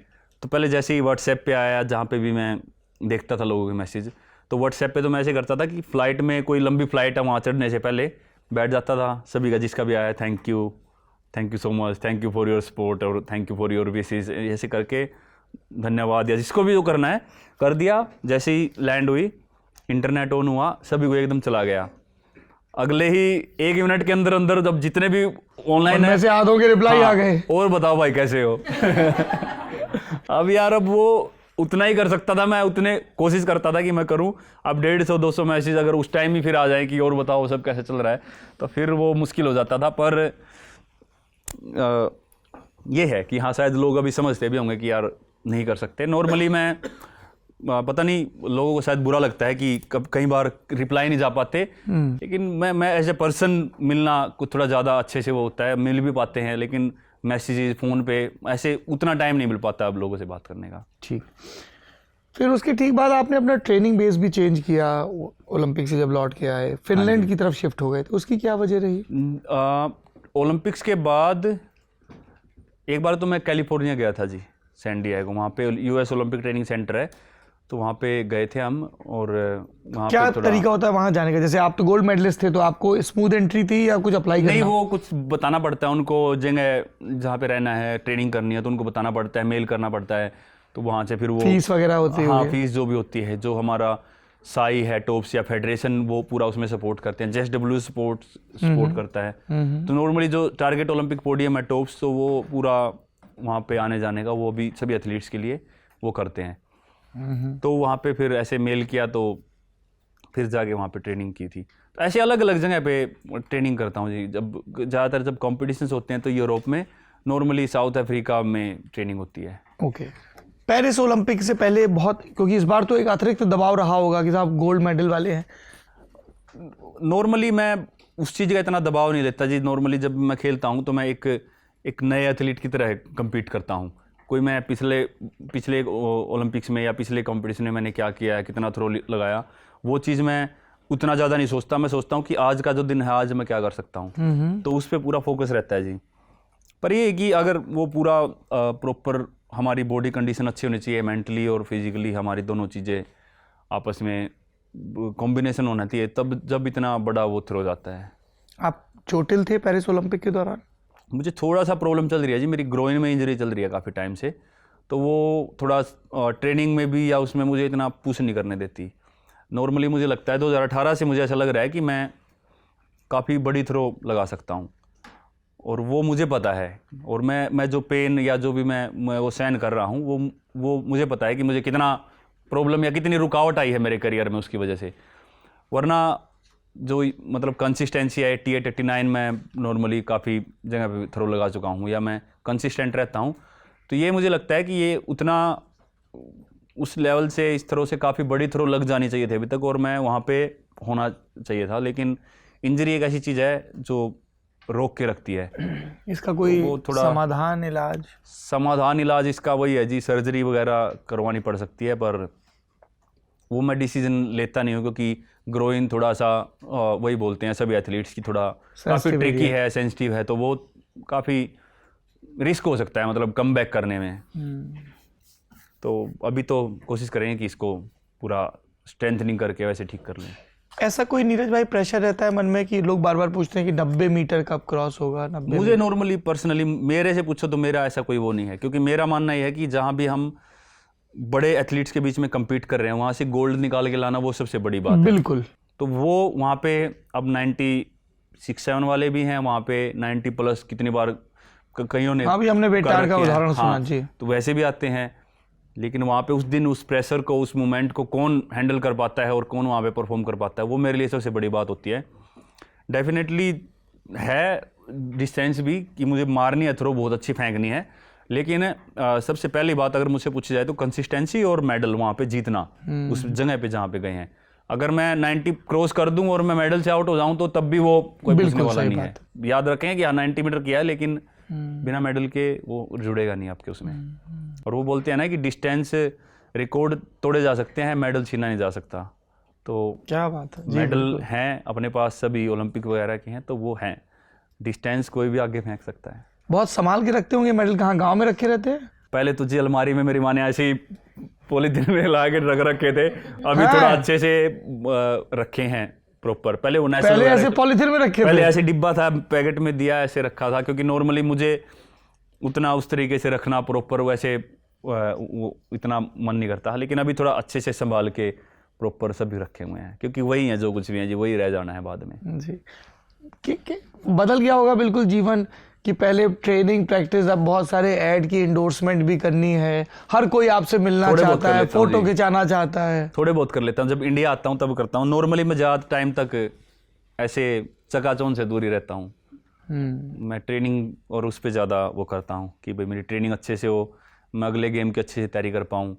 और जिस चीज़ के लिए लोग मुझे पहचानते हैं वही मेरी पहचान बनी रहे कि मैं और ज़्यादा मेडल जीतूँ कंट्री के लिए। अब मैं ऐड उसमें आने लग गया, वहाँ हीरो तो वैसे ही भरे पड़े हैं हमारे देश में तो अब मैं, वो फील्ड मेरा नहीं है, वो उनका ही है, वो काम मैं नहीं कर सकता। तो वो ठीक है, कभी कभी ब्रांड्स के साथ वो ऐसा मौका मिलता है और ऐसे मुझे करने का वो मिलता है और मैं काफ़ी कोशिश करता हूँ कि वो अच्छे से कर पाएँ, कुछ ब्रांड्स के साथ करते हैं, वरना नॉर्मली तो मैं ट्रेनिंग और उस पे रहता हूँ जी। मैं आपसे इतनी देर से बात कर रहा हूँ, जो मुझे चीज़ सबसे ज़्यादा अच्छी लग रही है वो ये है कि इतना इंटरनेशनल लेवल पे खेलने जीतने के बाद भी जो आपके भीतर का एक जो गांव है, हरियाणा है, हाँ है जी। ना, वो बोली है, हाँ, वो कहीं नहीं गई।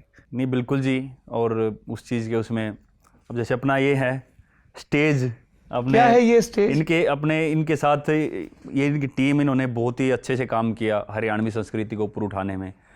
और तो काफ़ी अच्छा काम कर रहे थे। जब इनकी टीम से मिला तो मेरी बात हुई कि भाई हम दोबारा से हरियाणवी संस्कृति, क्योंकि काफ़ी लोग बाहर जा रहे हैं और काफ़ी लोग अपनी संस्कृति को वो भूल रहे हैं, तो उस चीज़ पे मैंने उनसे बात की तो मुझे बहुत अच्छा लगा।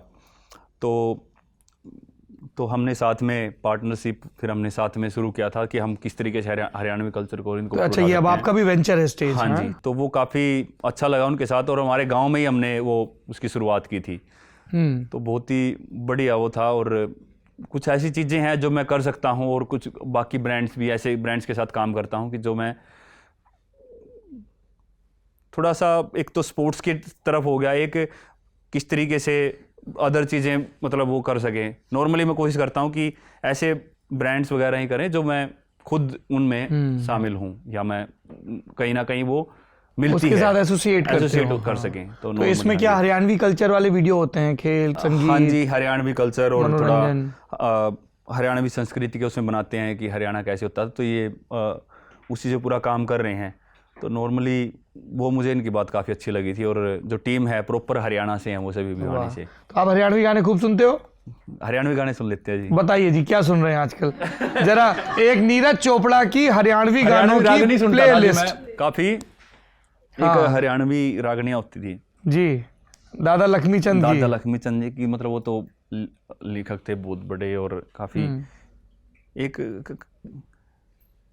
एक रागनी होती थी वो, मतलब वो उस टाइम पे तो समझ में नहीं आती, ऐसे कि कर का हार संगार ना रवै, पनगट काने चार चली, बज्जी पायल करगी गायल, नैना की तलवार चली।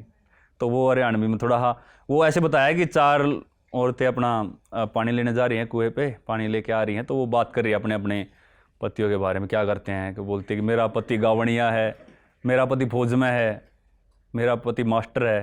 तो वो पूरा प्रॉपर वो उसके बारे में बताया गया है। तो वो जिसको हरियाणवी आती है वही समझ सकता है। रागनियाँ प्रॉपर ठेठ हरियाणवी के लिए हैं, गाने हैं वो हरियाणवी अब सुन लेते हैं सभी, तो पर रागनियाँ प्रॉपर समझनी पड़ती हैं भाई साहब, घर भी जाना है।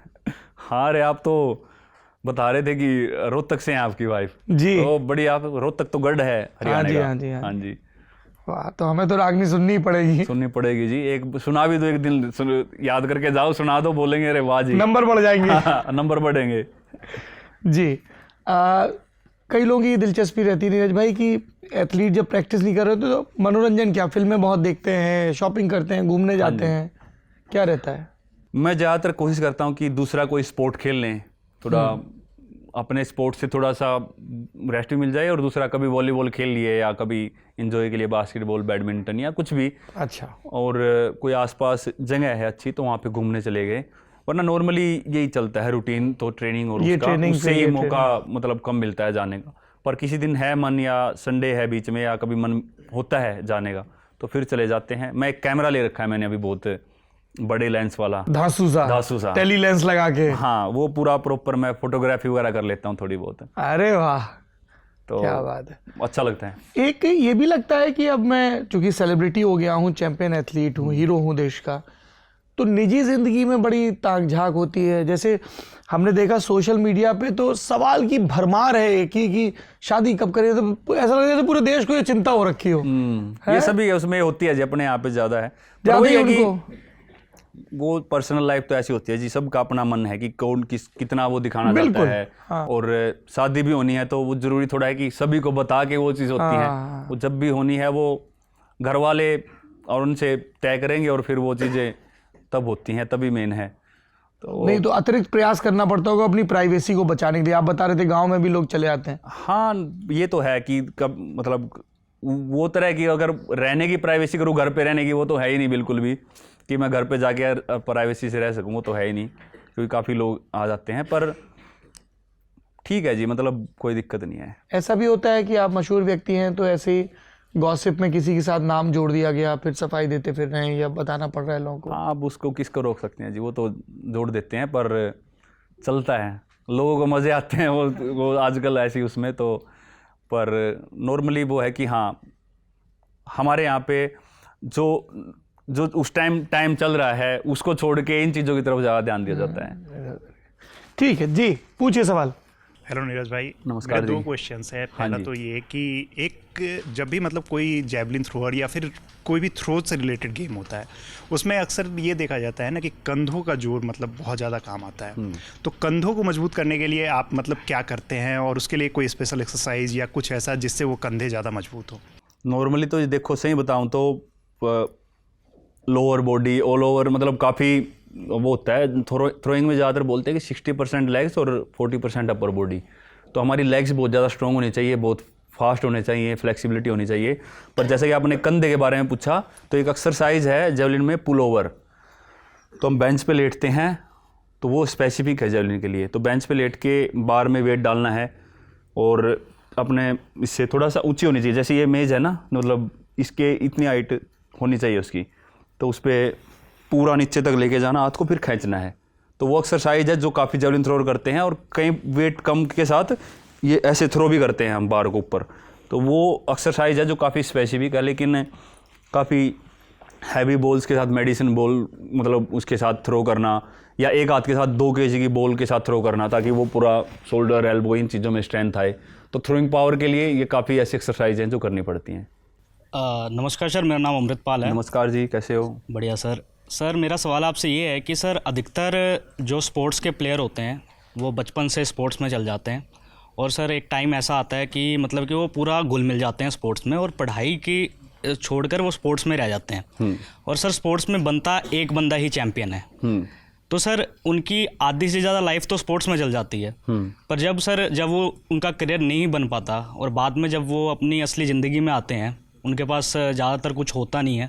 तो सर आप उन लोगों के लिए क्या सलाह देना चाहेंगे, उन जो व्यक्ति हैं, जो बच्चे हैं, कि वो अपनी लाइफ को आगे कैसे जिएं, और कैसे मतलब आपकी क्या एडवाइस रहेगी उनके लिए? यार सबसे पहले तो मैं यही बोलूँगा जो मैं थोड़ी देर पहले ही बोल रहा था, कि थोड़ा सा स्टडी की तरफ मतलब थोड़ा रखना चाहिए हमको। एजुकेशन सिस्टम अपना थोड़ा सा ऐसा नहीं होना चाहिए कि स्पोर्ट्स में चले गए तो स्पोर्ट्स का ही है, या पढ़ाई में है तो पढ़ाई ही करनी है। तो ये बैलेंस करना चाहिए, चाहे वो पढ़ाई वाला भी है तो स्पोर्ट्स उनकी लाइफ में होना चाहिए, वो थोड़ा फिजिकली फिट रहेंगे।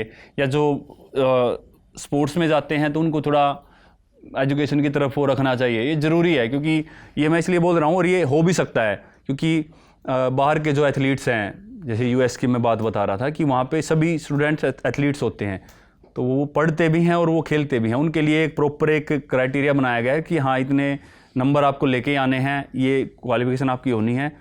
और भले ही उनका यूनिवर्सिटी में एडमिशन होता है स्पोर्ट्स के वजह से, लेकिन उनको एक लेवल तक तो पढ़ना ही पड़ेगा।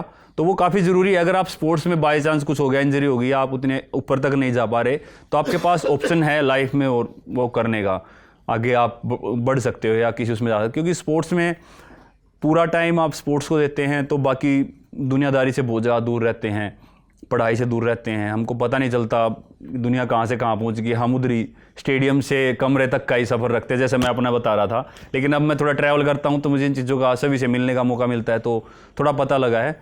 तो ये दोनों चीज़ें हमको बहुत अच्छे से मेंटेन करनी चाहिए। हाँ, अगर आप स्पोर्ट्स में आपको लग रहा है कि आप बहुत अच्छा कर सकते हैं, तो आप फिर उस टाइम पे स्पोर्ट्स पे पूरा ध्यान दें, लेकिन फिर भी थोड़ा बहुत कुछ ना कुछ पढ़ाई या जनरल नॉलेज सभी तरह की रखनी चाहिए।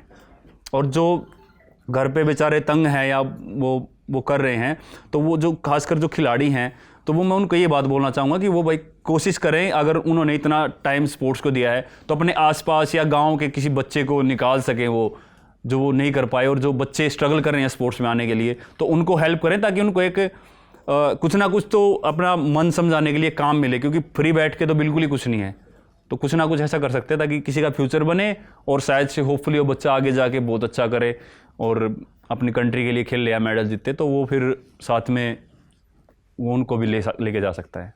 नमस्कार सर, मेरा नाम दीपाली बिष्ट है और मेरा सवाल आपसे ये है कि जब जैवलिन थ्रो किया जाता है तो वहाँ पे एक लाइन बनी होती है वाइट कलर की जिससे आगे फाउल हो जाता है। हाँ जी।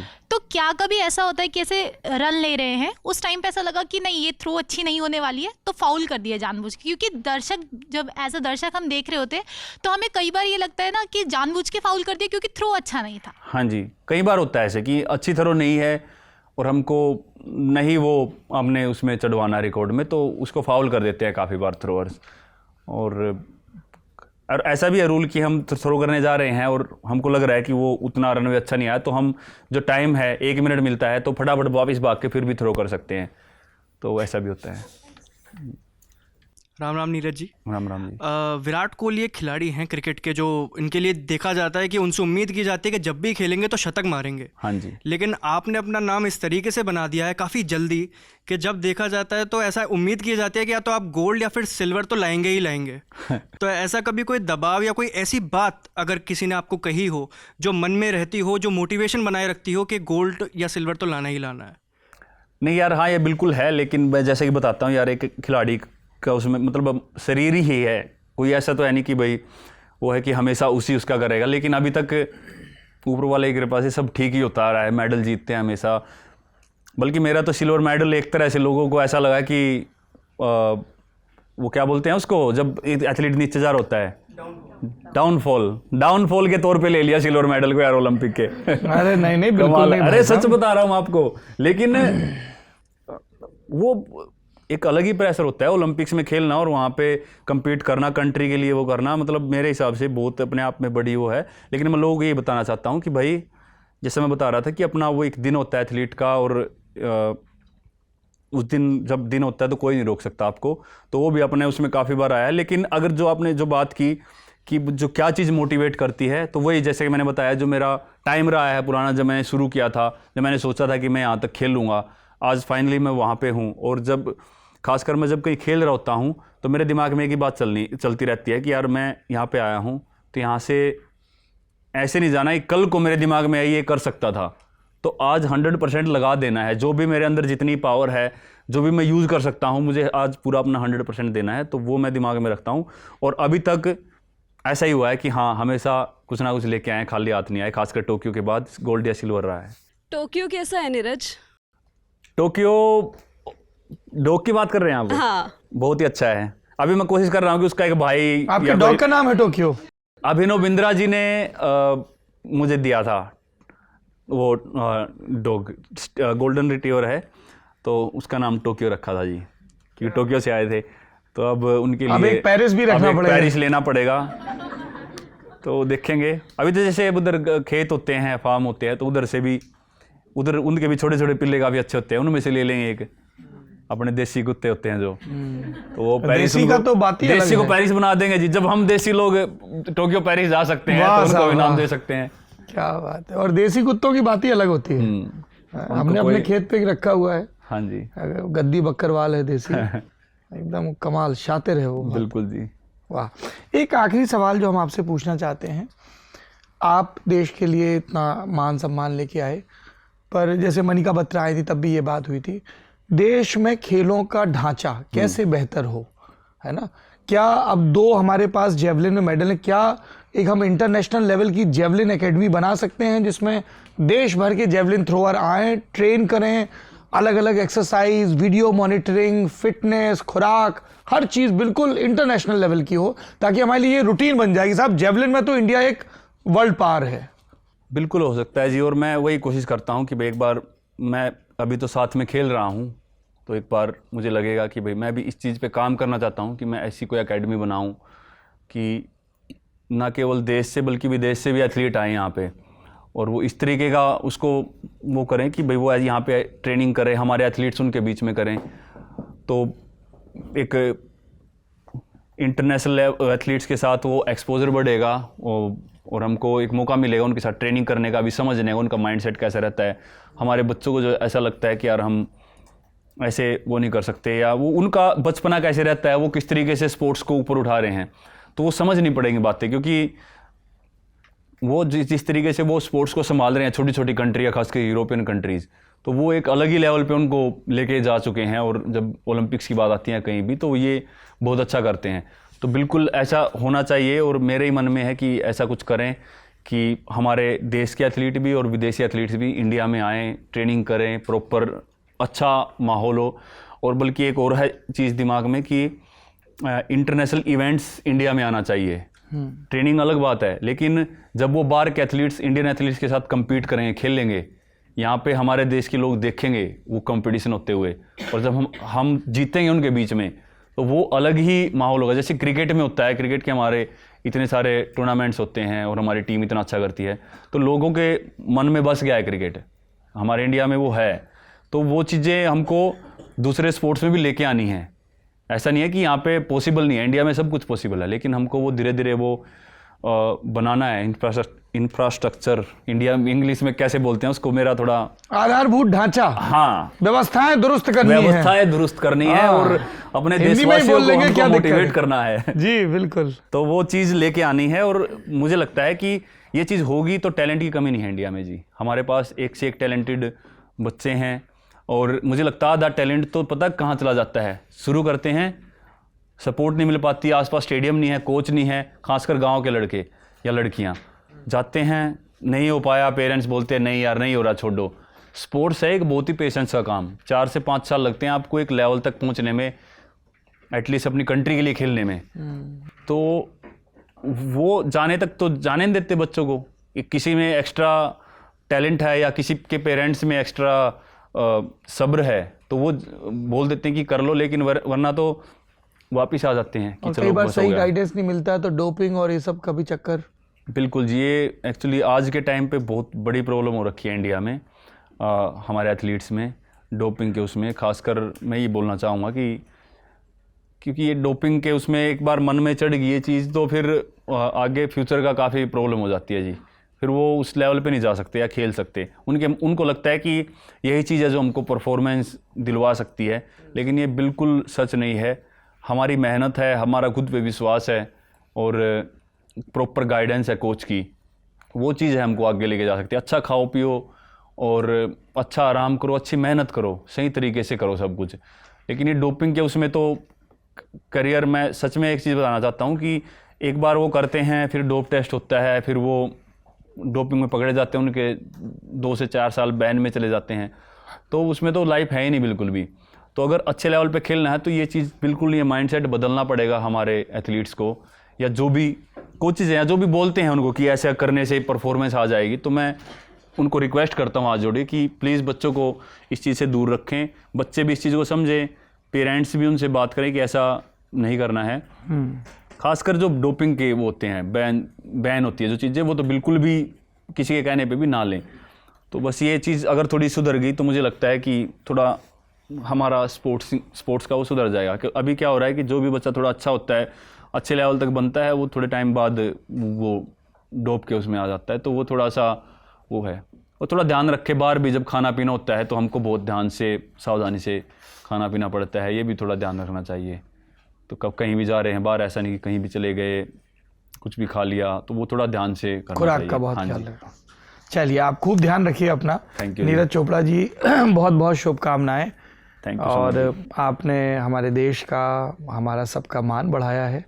और सबसे बड़ी बात, जो गांव देहात से आने वाले लड़के लड़कियां हैं, उनको ये भरोसा दिया है नए सिरे से कि अगर हम लगातार मेहनत करें तो हम दुनिया के किसी भी मंच पर पहुंच सकते हैं विजेता बनकर। बिल्कुल जी। और भाषा उसमें कोई बाधा नहीं है। भाषा कोई बाधा नहीं है। और मैं बोलता हूँ कि सब आप अपने आप को मेंटली भी बहुत ज़्यादा पुश करो। आप भाषा सीखो, आप इंग्लिश सीखो, सभी सीखो। मैंने कभी भी ये नहीं बोला कि आप इंग्लिश मत सीखो जी। आपको इंग्लिश भी आनी चाहिए, आपको फ्रेंच सीखनी है फ्रेंच सीखो, आप जर्मन सीखो, आप हिंदी भी बोलो, हरियाणवी बोलो। आप अपने आप को मेंटली जितना वो कर सकते हो, लेकिन आप जहाँ पे हो, जिस जगह पे हो, वहाँ पे उस तरीके से। अब मैं घर पे मेरी माँ के साथ इंग्लिश में बात करूँगा, वो बोले क्या बोल रहा है भाई तू। हाँ। या मैं कहीं भी अभी आपके साथ बैठा हूँ, खासकर मैं इंडिया में कभी भी इंग्लिश बोलना पसंद नहीं करता जी। क्योंकि अब मैं आपके साथ बात कर रहा हूँ, अगर मैं अब टूटी फूटी जैसे आते इंग्लिश बोल लूँगा, अब बाय चांस घर पे देखेंगे इसको, वो बोलेंगे यार ये क्या है, समझ में नहीं आया कुछ। ठीक बात। तो वो चीज़ें उनको भी समझ में आनी चाहिए, तो थोड़ा सा और अपने काम में बहुत अच्छे रहो जिससे पहचान है। काम करो तसल्ली से जी, तसल्ली से काम तसल्ली बख्श। वो बोलते हैं ना हमारे यहाँ पे तसल्ली बख्श काम किया जाता है जी, वो वैसे नीरज चोपड़ा, यहाँ तसल्ली बख्श काम किया जाता है। बहुत बहुत धन्यवाद, बहुत बहुत शुभकामनाएं। Thank you so much. Thank you so much ji.